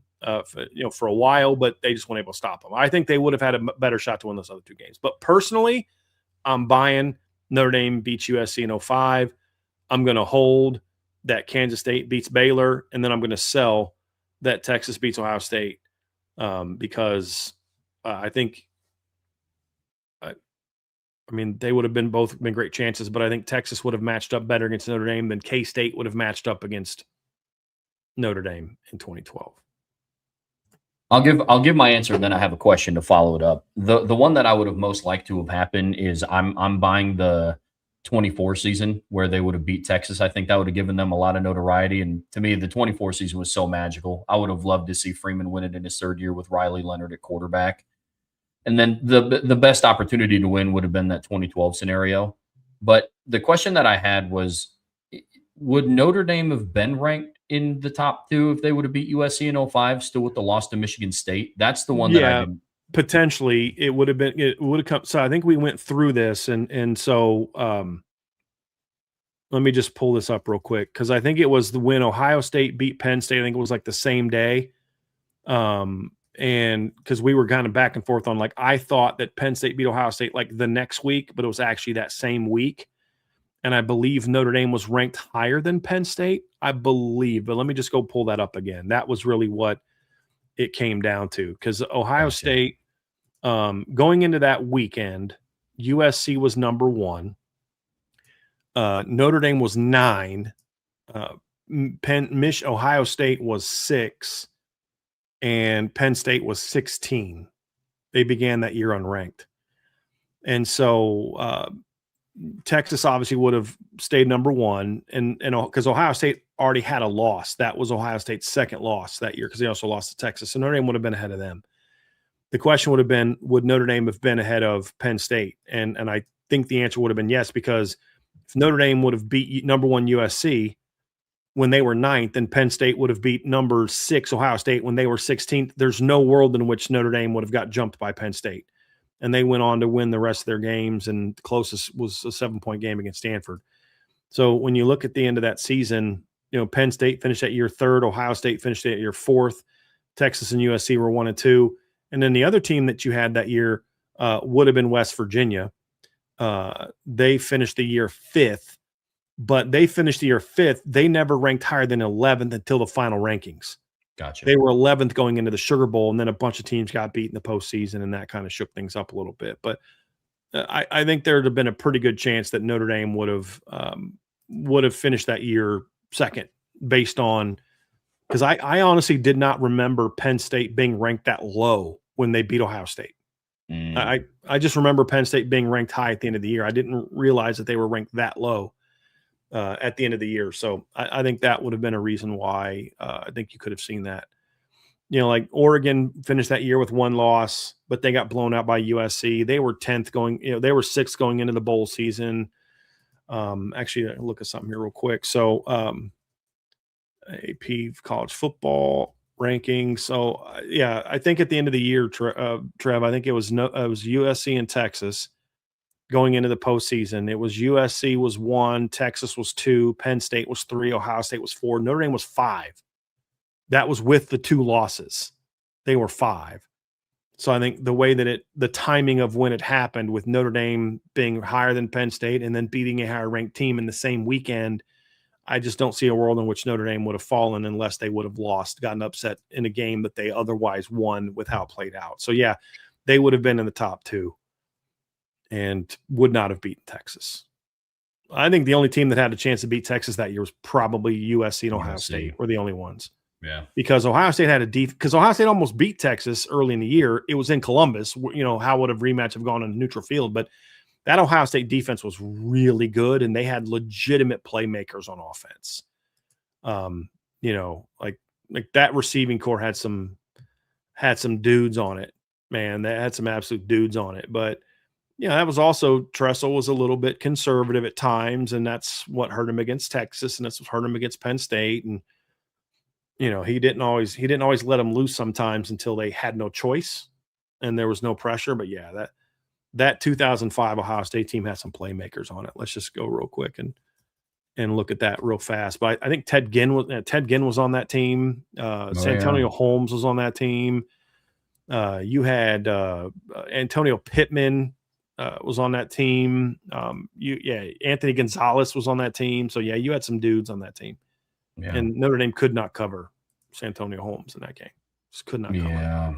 Yeah, him or Ginn. All I remember, one of the things that I remember from that game is everybody talked about Ohio State's rush defense. Darius Walker had 3 rushing touchdowns, and I'm still dying on the hill that Anthony Gonzalez play was a fumble that Zibby returned for a touchdown.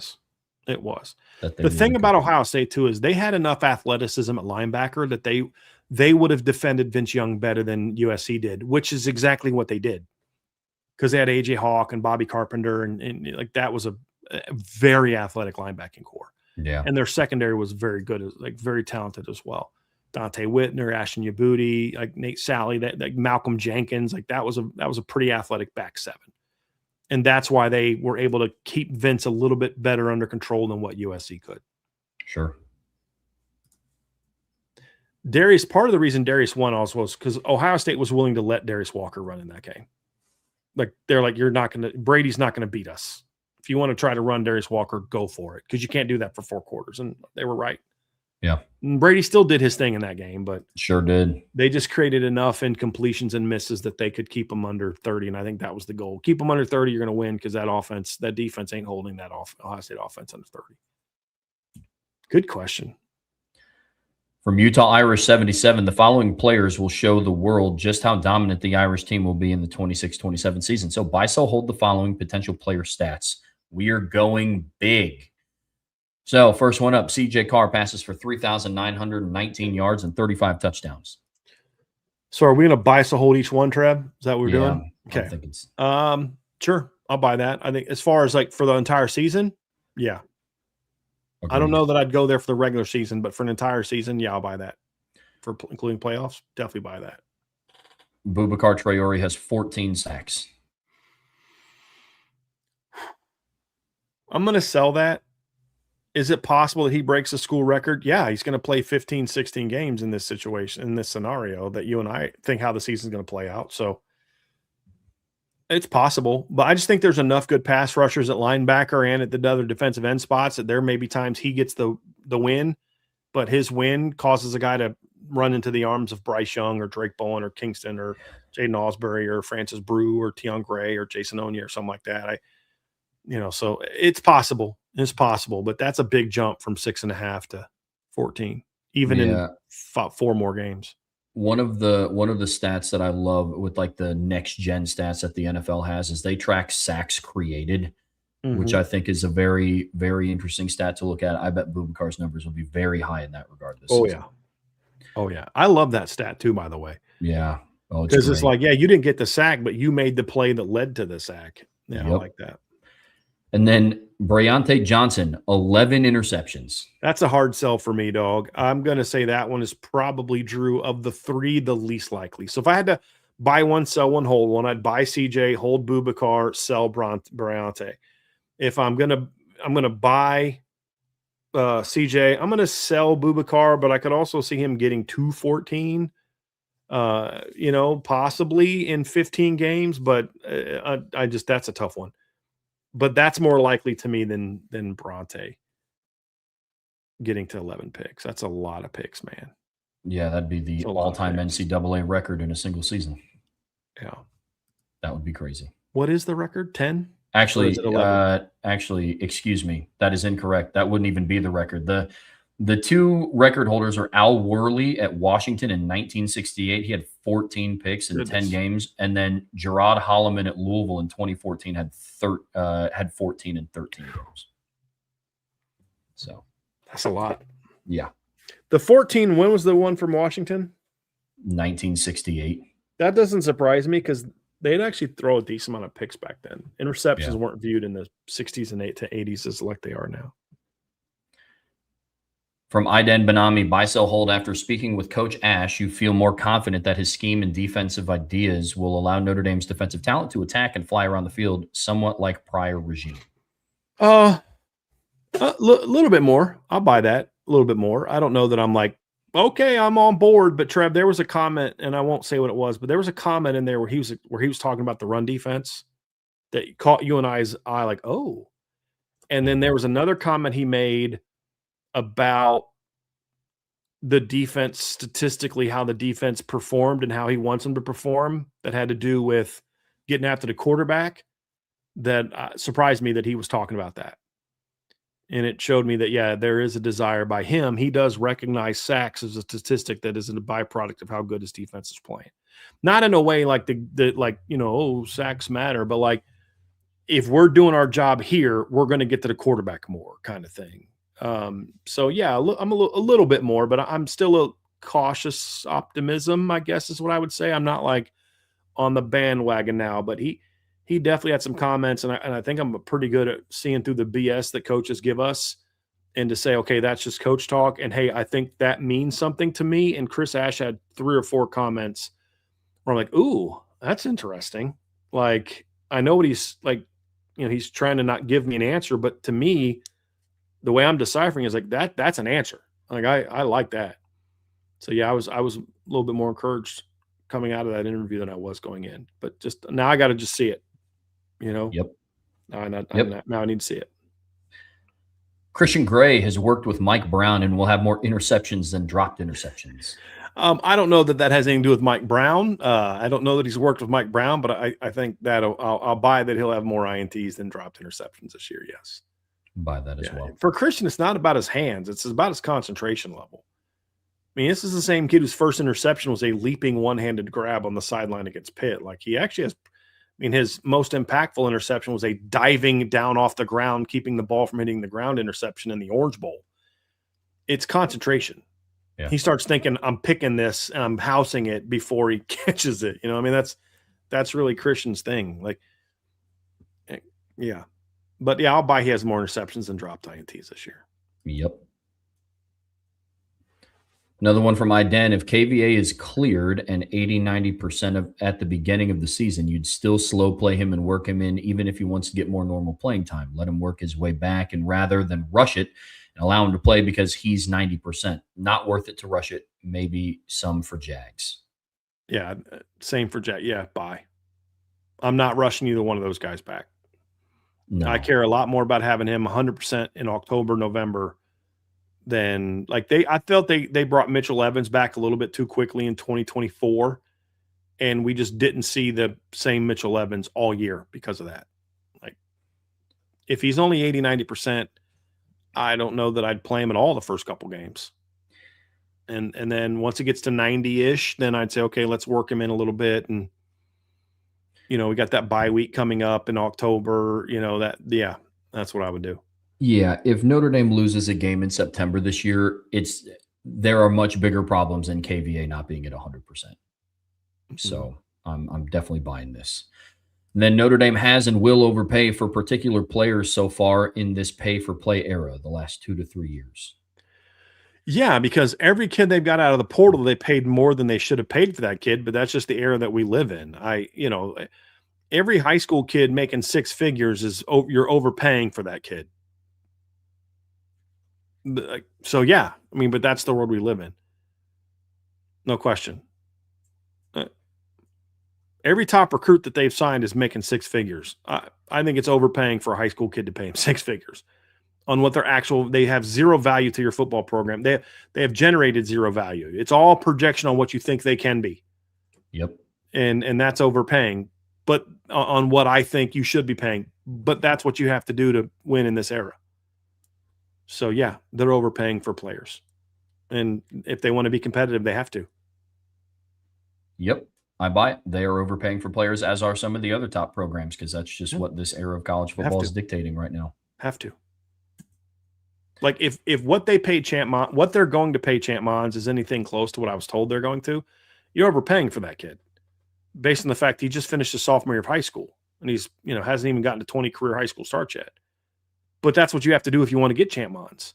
So in that regard, I guess it's kind of worth it in regard to you want to get the kid, but as far as you're not paying for anything that's been proven, you're paying for what you hope to be. It's like, if I'm going to go buy a car, I want to see the car. I want to test drive the car. I want to know that this works for the way that I need it right now.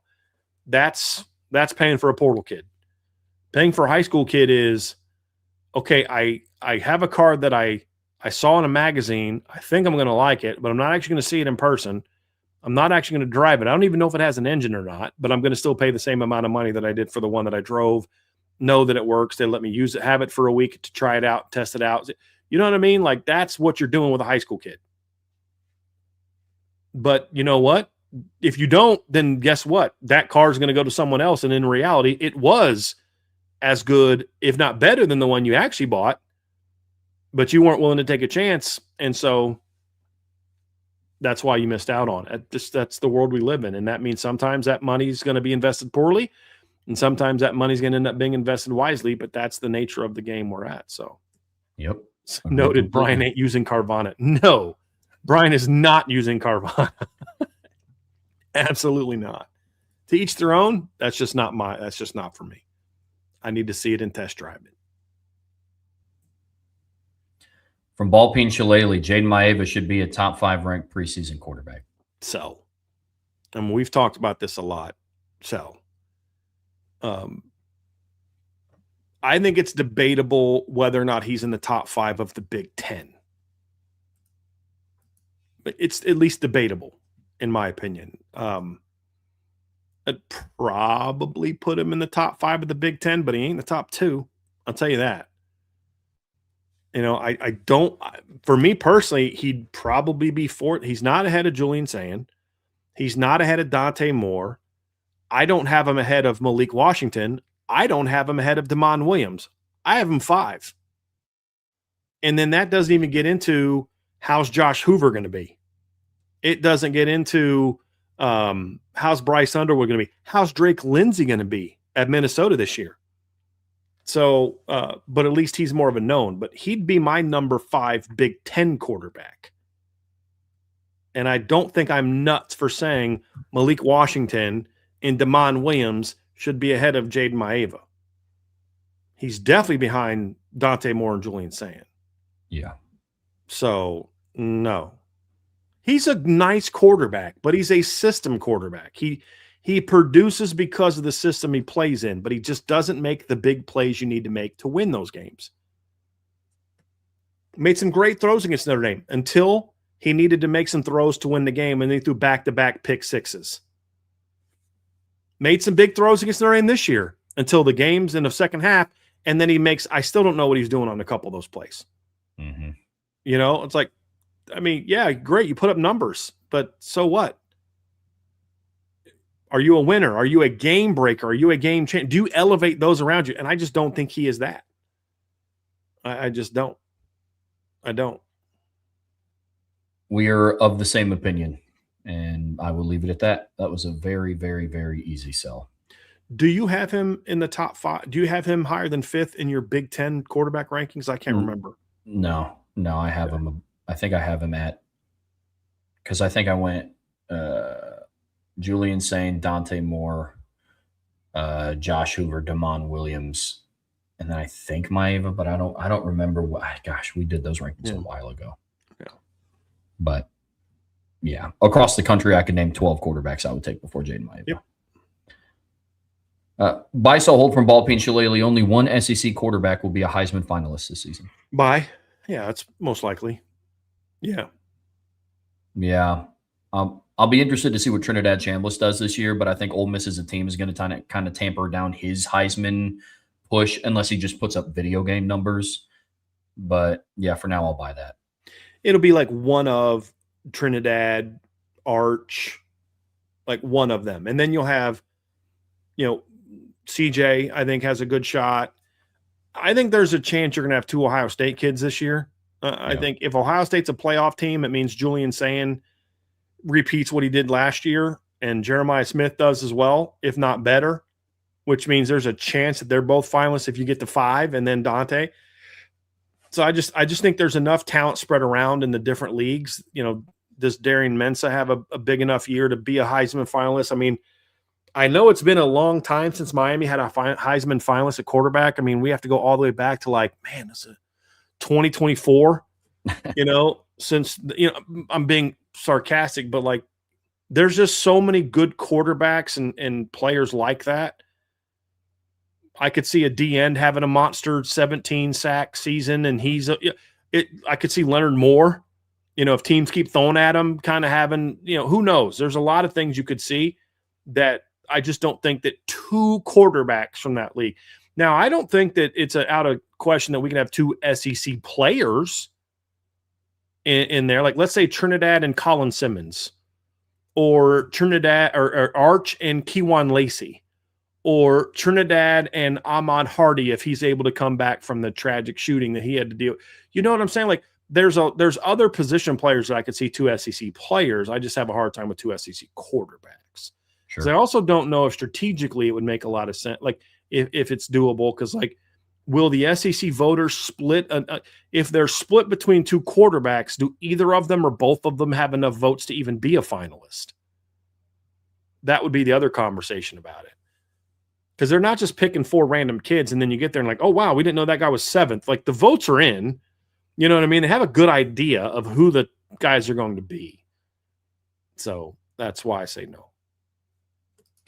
Then one of Iowa or Illinois, shockingly, goes 10-2 this season. That wouldn't shock me at all. We've seen them be close to that. I think Iowa's schedule this year is a little bit, if I remember correctly, Trev, isn't it like a little bit more challenging this year? They've got Northern Illinois at home, Iowa State at home, Northern Iowa at home, at Michigan, home against Ohio State, at Washington, at Minnesota, home against Wisconsin, at Northwestern, home against Purdue, at Illinois, home against Nebraska. So, like, it's challenging, but it's not challenging to the point where I'm going to be shocked if they go 10-2. Basically, they need to beat everybody they're supposed to. And then between Michigan, Washington, and Illinois on the road, they go 2-1 against those two teams, not out of the realm of possibility, and assuming that they lose at home to Ohio State. That's kind of where I'm at. I'm not predicting it, but it's not out of the realm of possibility.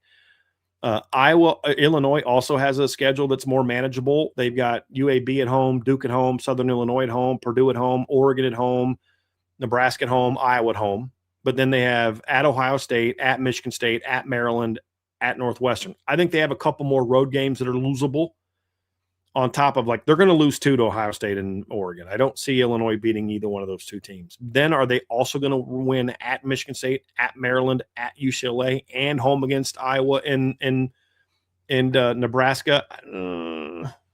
I'm not sure. I also don't like their roster quite as much as I like Iowa's this year. Agreed. So that's part of it as well. But I wouldn't be shocked if either one of those teams goes 10-2. More so, I'd be shocked if Illinois did, but I wouldn't. Brett Bielema is a good football coach, and he's at – Sean Davis and I were talking about this the other day. Bielema is at – this is a place – he's at a place where he can be thrive. He should not have gone to Arkansas. That's not his wheelhouse. That's not his bag. That's not the fit for him. He is at a school where I think he fits and does well. It wouldn't shock me. I'm not predicting it, but it wouldn't shock me. Yeah, I'm with you. It would shock me more if Illinois did it. This is just kind of what Iowa does. Like I've talked about before, they're always in that 8-4, 10-2 range, and with the schedule they have this year, 10-2 is very much possible. So combine that as well. From Ballpeen Shillelagh, there should be a former college football coaches golf tournament so that fans can see the incredible skills built up by certain coaches from years of neglecting recruiting. Being forced to shop down a different aisle. Sure. A lot of nerd end coaches in that tournament. Brian Kelly in there, Ty Willingham in there. Yeah. Go for it. And one more thing on TV that I don't have to watch. So, yeah, let's do that. From Tommy Guns, these numbers combining all current and former Notre Dame quarterbacks this season, Carr, Minchie, and Peanut Butter and Jelly. So do you want to buy, sell, hold each one of these? Yeah, let's do that. Does he get us? No, he doesn't. Yeah, so let's do that. Buy, sell, hold each one. 9,500 passing yards. Buy that's a minimum. Yep. 95 passing touchdowns. Buy that. That's an easy one as well. And then 21.5 wins. Easy buy. I think when you look at it, they all basically have to average about 31, 60, 67. Wouldn't that be wouldn't get them? What did I just say? It'd have to be 3,000, be 167. Am I doing the math wrong there? Yeah, that gets them to 95.01. I think that's more than doable if they're all healthy. I'll be shocked if they all don't surpass that if they're healthy, just because of the systems they play in. Yeah. Steve Angeli, even if they're not great this year, is probably going to pass for over 3,167 yards if he plays in 12 games. Same thing with Kenny Minchie and Will Stein's offense.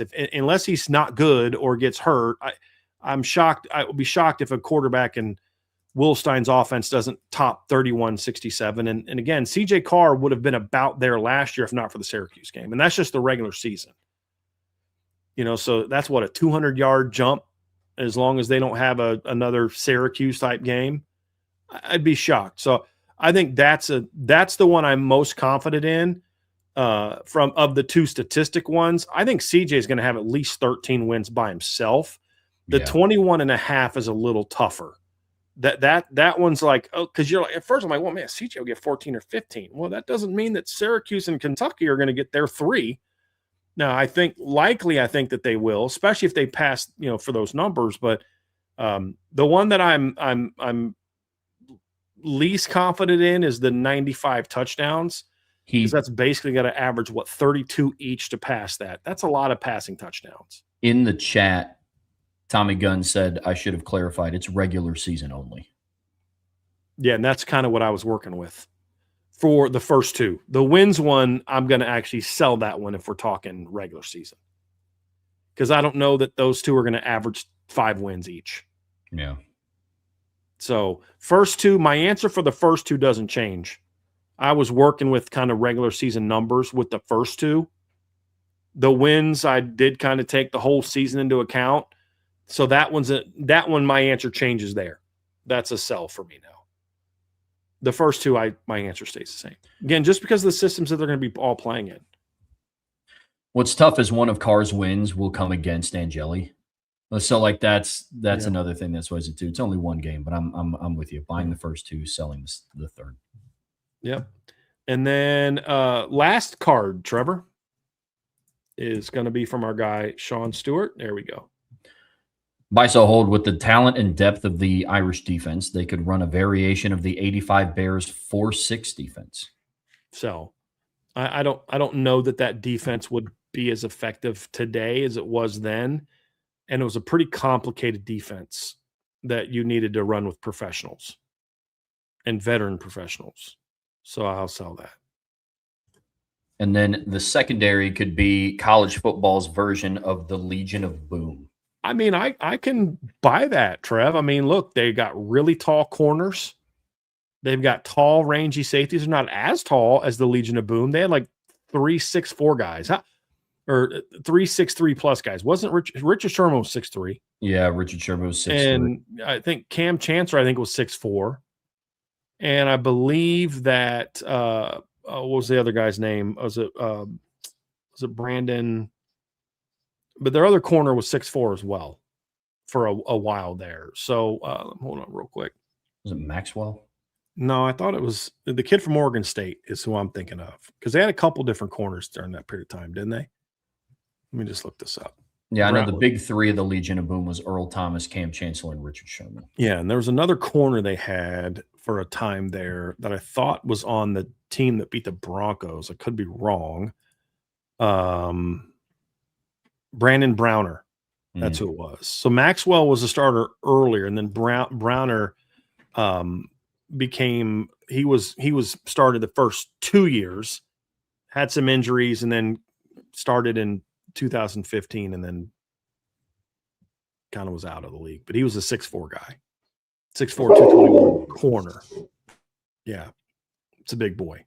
But as far as like the not the size, but I think the emphasis here is dominance, right? Could they be that? Yes, if they're allowed to be that.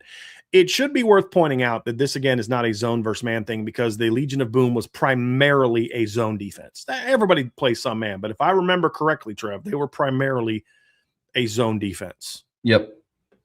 It's not about that. It's the aggressiveness. They were very physical playing that zone defense. They rerouted. They got hands-on. They moved people. They didn't just let guys get free runners up the seams. They didn't let guys get free runners on comeback routes. They didn't give big soft cushions. They played a lot of 2 and things like that. They let their corners get hands-on. They expected their safeties to get to get hands-on with as much as you're allowed to in the NFL, which at the time you could do a little bit more of that even than you can today. But good jams and reroutes, and that's in a league that doesn't allow as much of that as you're allowed to do in college. And that's a lesson that I hope Coach Ash learned from last year. It's like, hey, you can be more physical with receivers throughout the route in college than you can in the NFL. NFL's done a lot to get rid of defenses like Seattle being able to play the same way Richard Sherman played. I don't agree with that. It's way too much of a pro, in my opinion, a pro offense league, which is why I find the game kind of boring, because even with that, you still don't see elite offenses like you should. Everybody wants to go 13 and 14 personnel now in the NFL, which is just bleh. But from a dominant standpoint, length, range, athleticism, playmaking ability, they got all the tools to do that. And Notre Dame's got a couple 6'4" plus guys as well in the rotation potentially, but it could be that, Trev. I could see that. I buy from a dominant standpoint that it could be. There's a lot of things that mirror in Notre Dame secondary with the Legion of Boom. I think the corners are going to be very similar to Richard Sherman and Browner. I think Don Schuler is, Earl Thomas is a very fun comp, very similar body types, like very similar hitting power, like definitely looking to take people's heads off. The tough part, if we were looking to do like a direct copy paste, is who's going to be Cam Chancellor, because that cat was different, like that, like from a play style. Yeah. I mean, but they don't. Point being, Brayante Johnson and Luke Talich and Joey O'Brien don't have to be Cam Chancellor to exhibit the level of dominance. Yeah. Could they be as impactful in the system as Cam was? Sure. Yeah. But to your point, they just don't play the same defense to be able to do the things that Cam did. So I agree with you on that. But difference makers, changing the game, stuff like that, they can certainly be that. We did have another super chat that popped up that we'll end off with, Trev. Right on from ND Milton fan. Appreciate you. Biso hold the strongest arm, not arm talent. Brady Quinn, Jimmy Clausen, Malik Zaire can add in Golson and anyone else you would like. So I'll just go with the three that you gave. Strongest arm, it's by Malik. Like, he had a bazooka. I'd give Jimmy a slight edge over arm strength over Brady. I think Brady might have thrown a couple more miles per hour faster, maybe on some of the intermediate stuff. Jimmy threw a better deep ball than Brady did. It's close. I'd sell Brady's arm strength, I would say. It's close, but I'd probably give the slight edge to Jimmy, especially when Jimmy was doing that on a busted foot. Yeah, as well. But Malik, without a doubt, strongest arm, not a doubt. Malik Zaire. Yeah, he had an absolute cannon. Even when Malik, and Deshaun, because in 2014, Malik, Deshaun, and Everett were all on the same team. I'd probably still give the edge to Malik. That's a closer battle. I'd probably go Ev slightly ahead of Deshaun, just arm strength. Another guy who had an absolute hose arm strength-wise is Brandon Wimbush. Brandon had a very strong arm as well. But obviously he couldn't harness it like the way the others could. But that actually, I think 2015. So you had three of those four on the same team in each of 2 years. It just was a different guy. So in 14, it was Ev, Malik, and Deshaun. And then in 15, Ev went to Florida State, and it was Malik, Deshaun, and Brandon.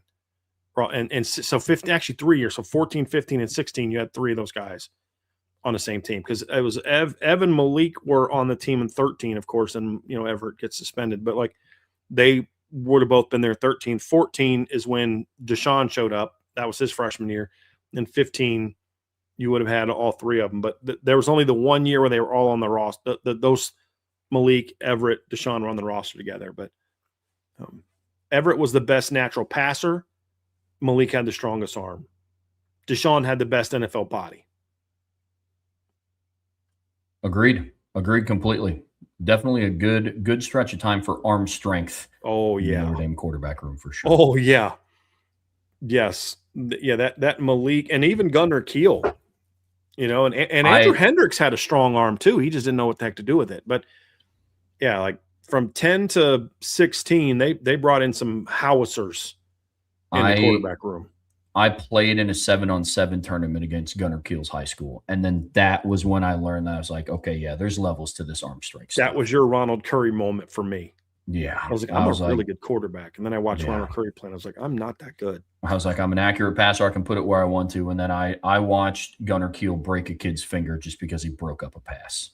And I was like, okay, yeah. I broke a poor kid's hand at NC State's camp. He wasn't ready for my heat on a stop route. Went right through his hands into the woods and broke the poor kid's finger. Felt terrible. But yeah, Gunnar had a cannon. But you think about it, you had Andrew Hendricks, who had a hose. Yeah, he was in 10.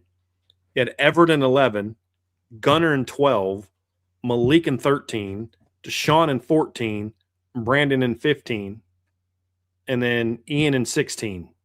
That was a pretty good stretch of quarterback recruiting. Quarterback development left a lot to be desired, but quarterback recruiting, not a lot of issues there. Agreed. Not a lot of issues there. Yeah. Quarterback development was a much bigger problem than quarterback recruiting. And your dumbest quarterback decision you ever made was bringing in Avery Davis because you weren't going to run a system that Avery could play.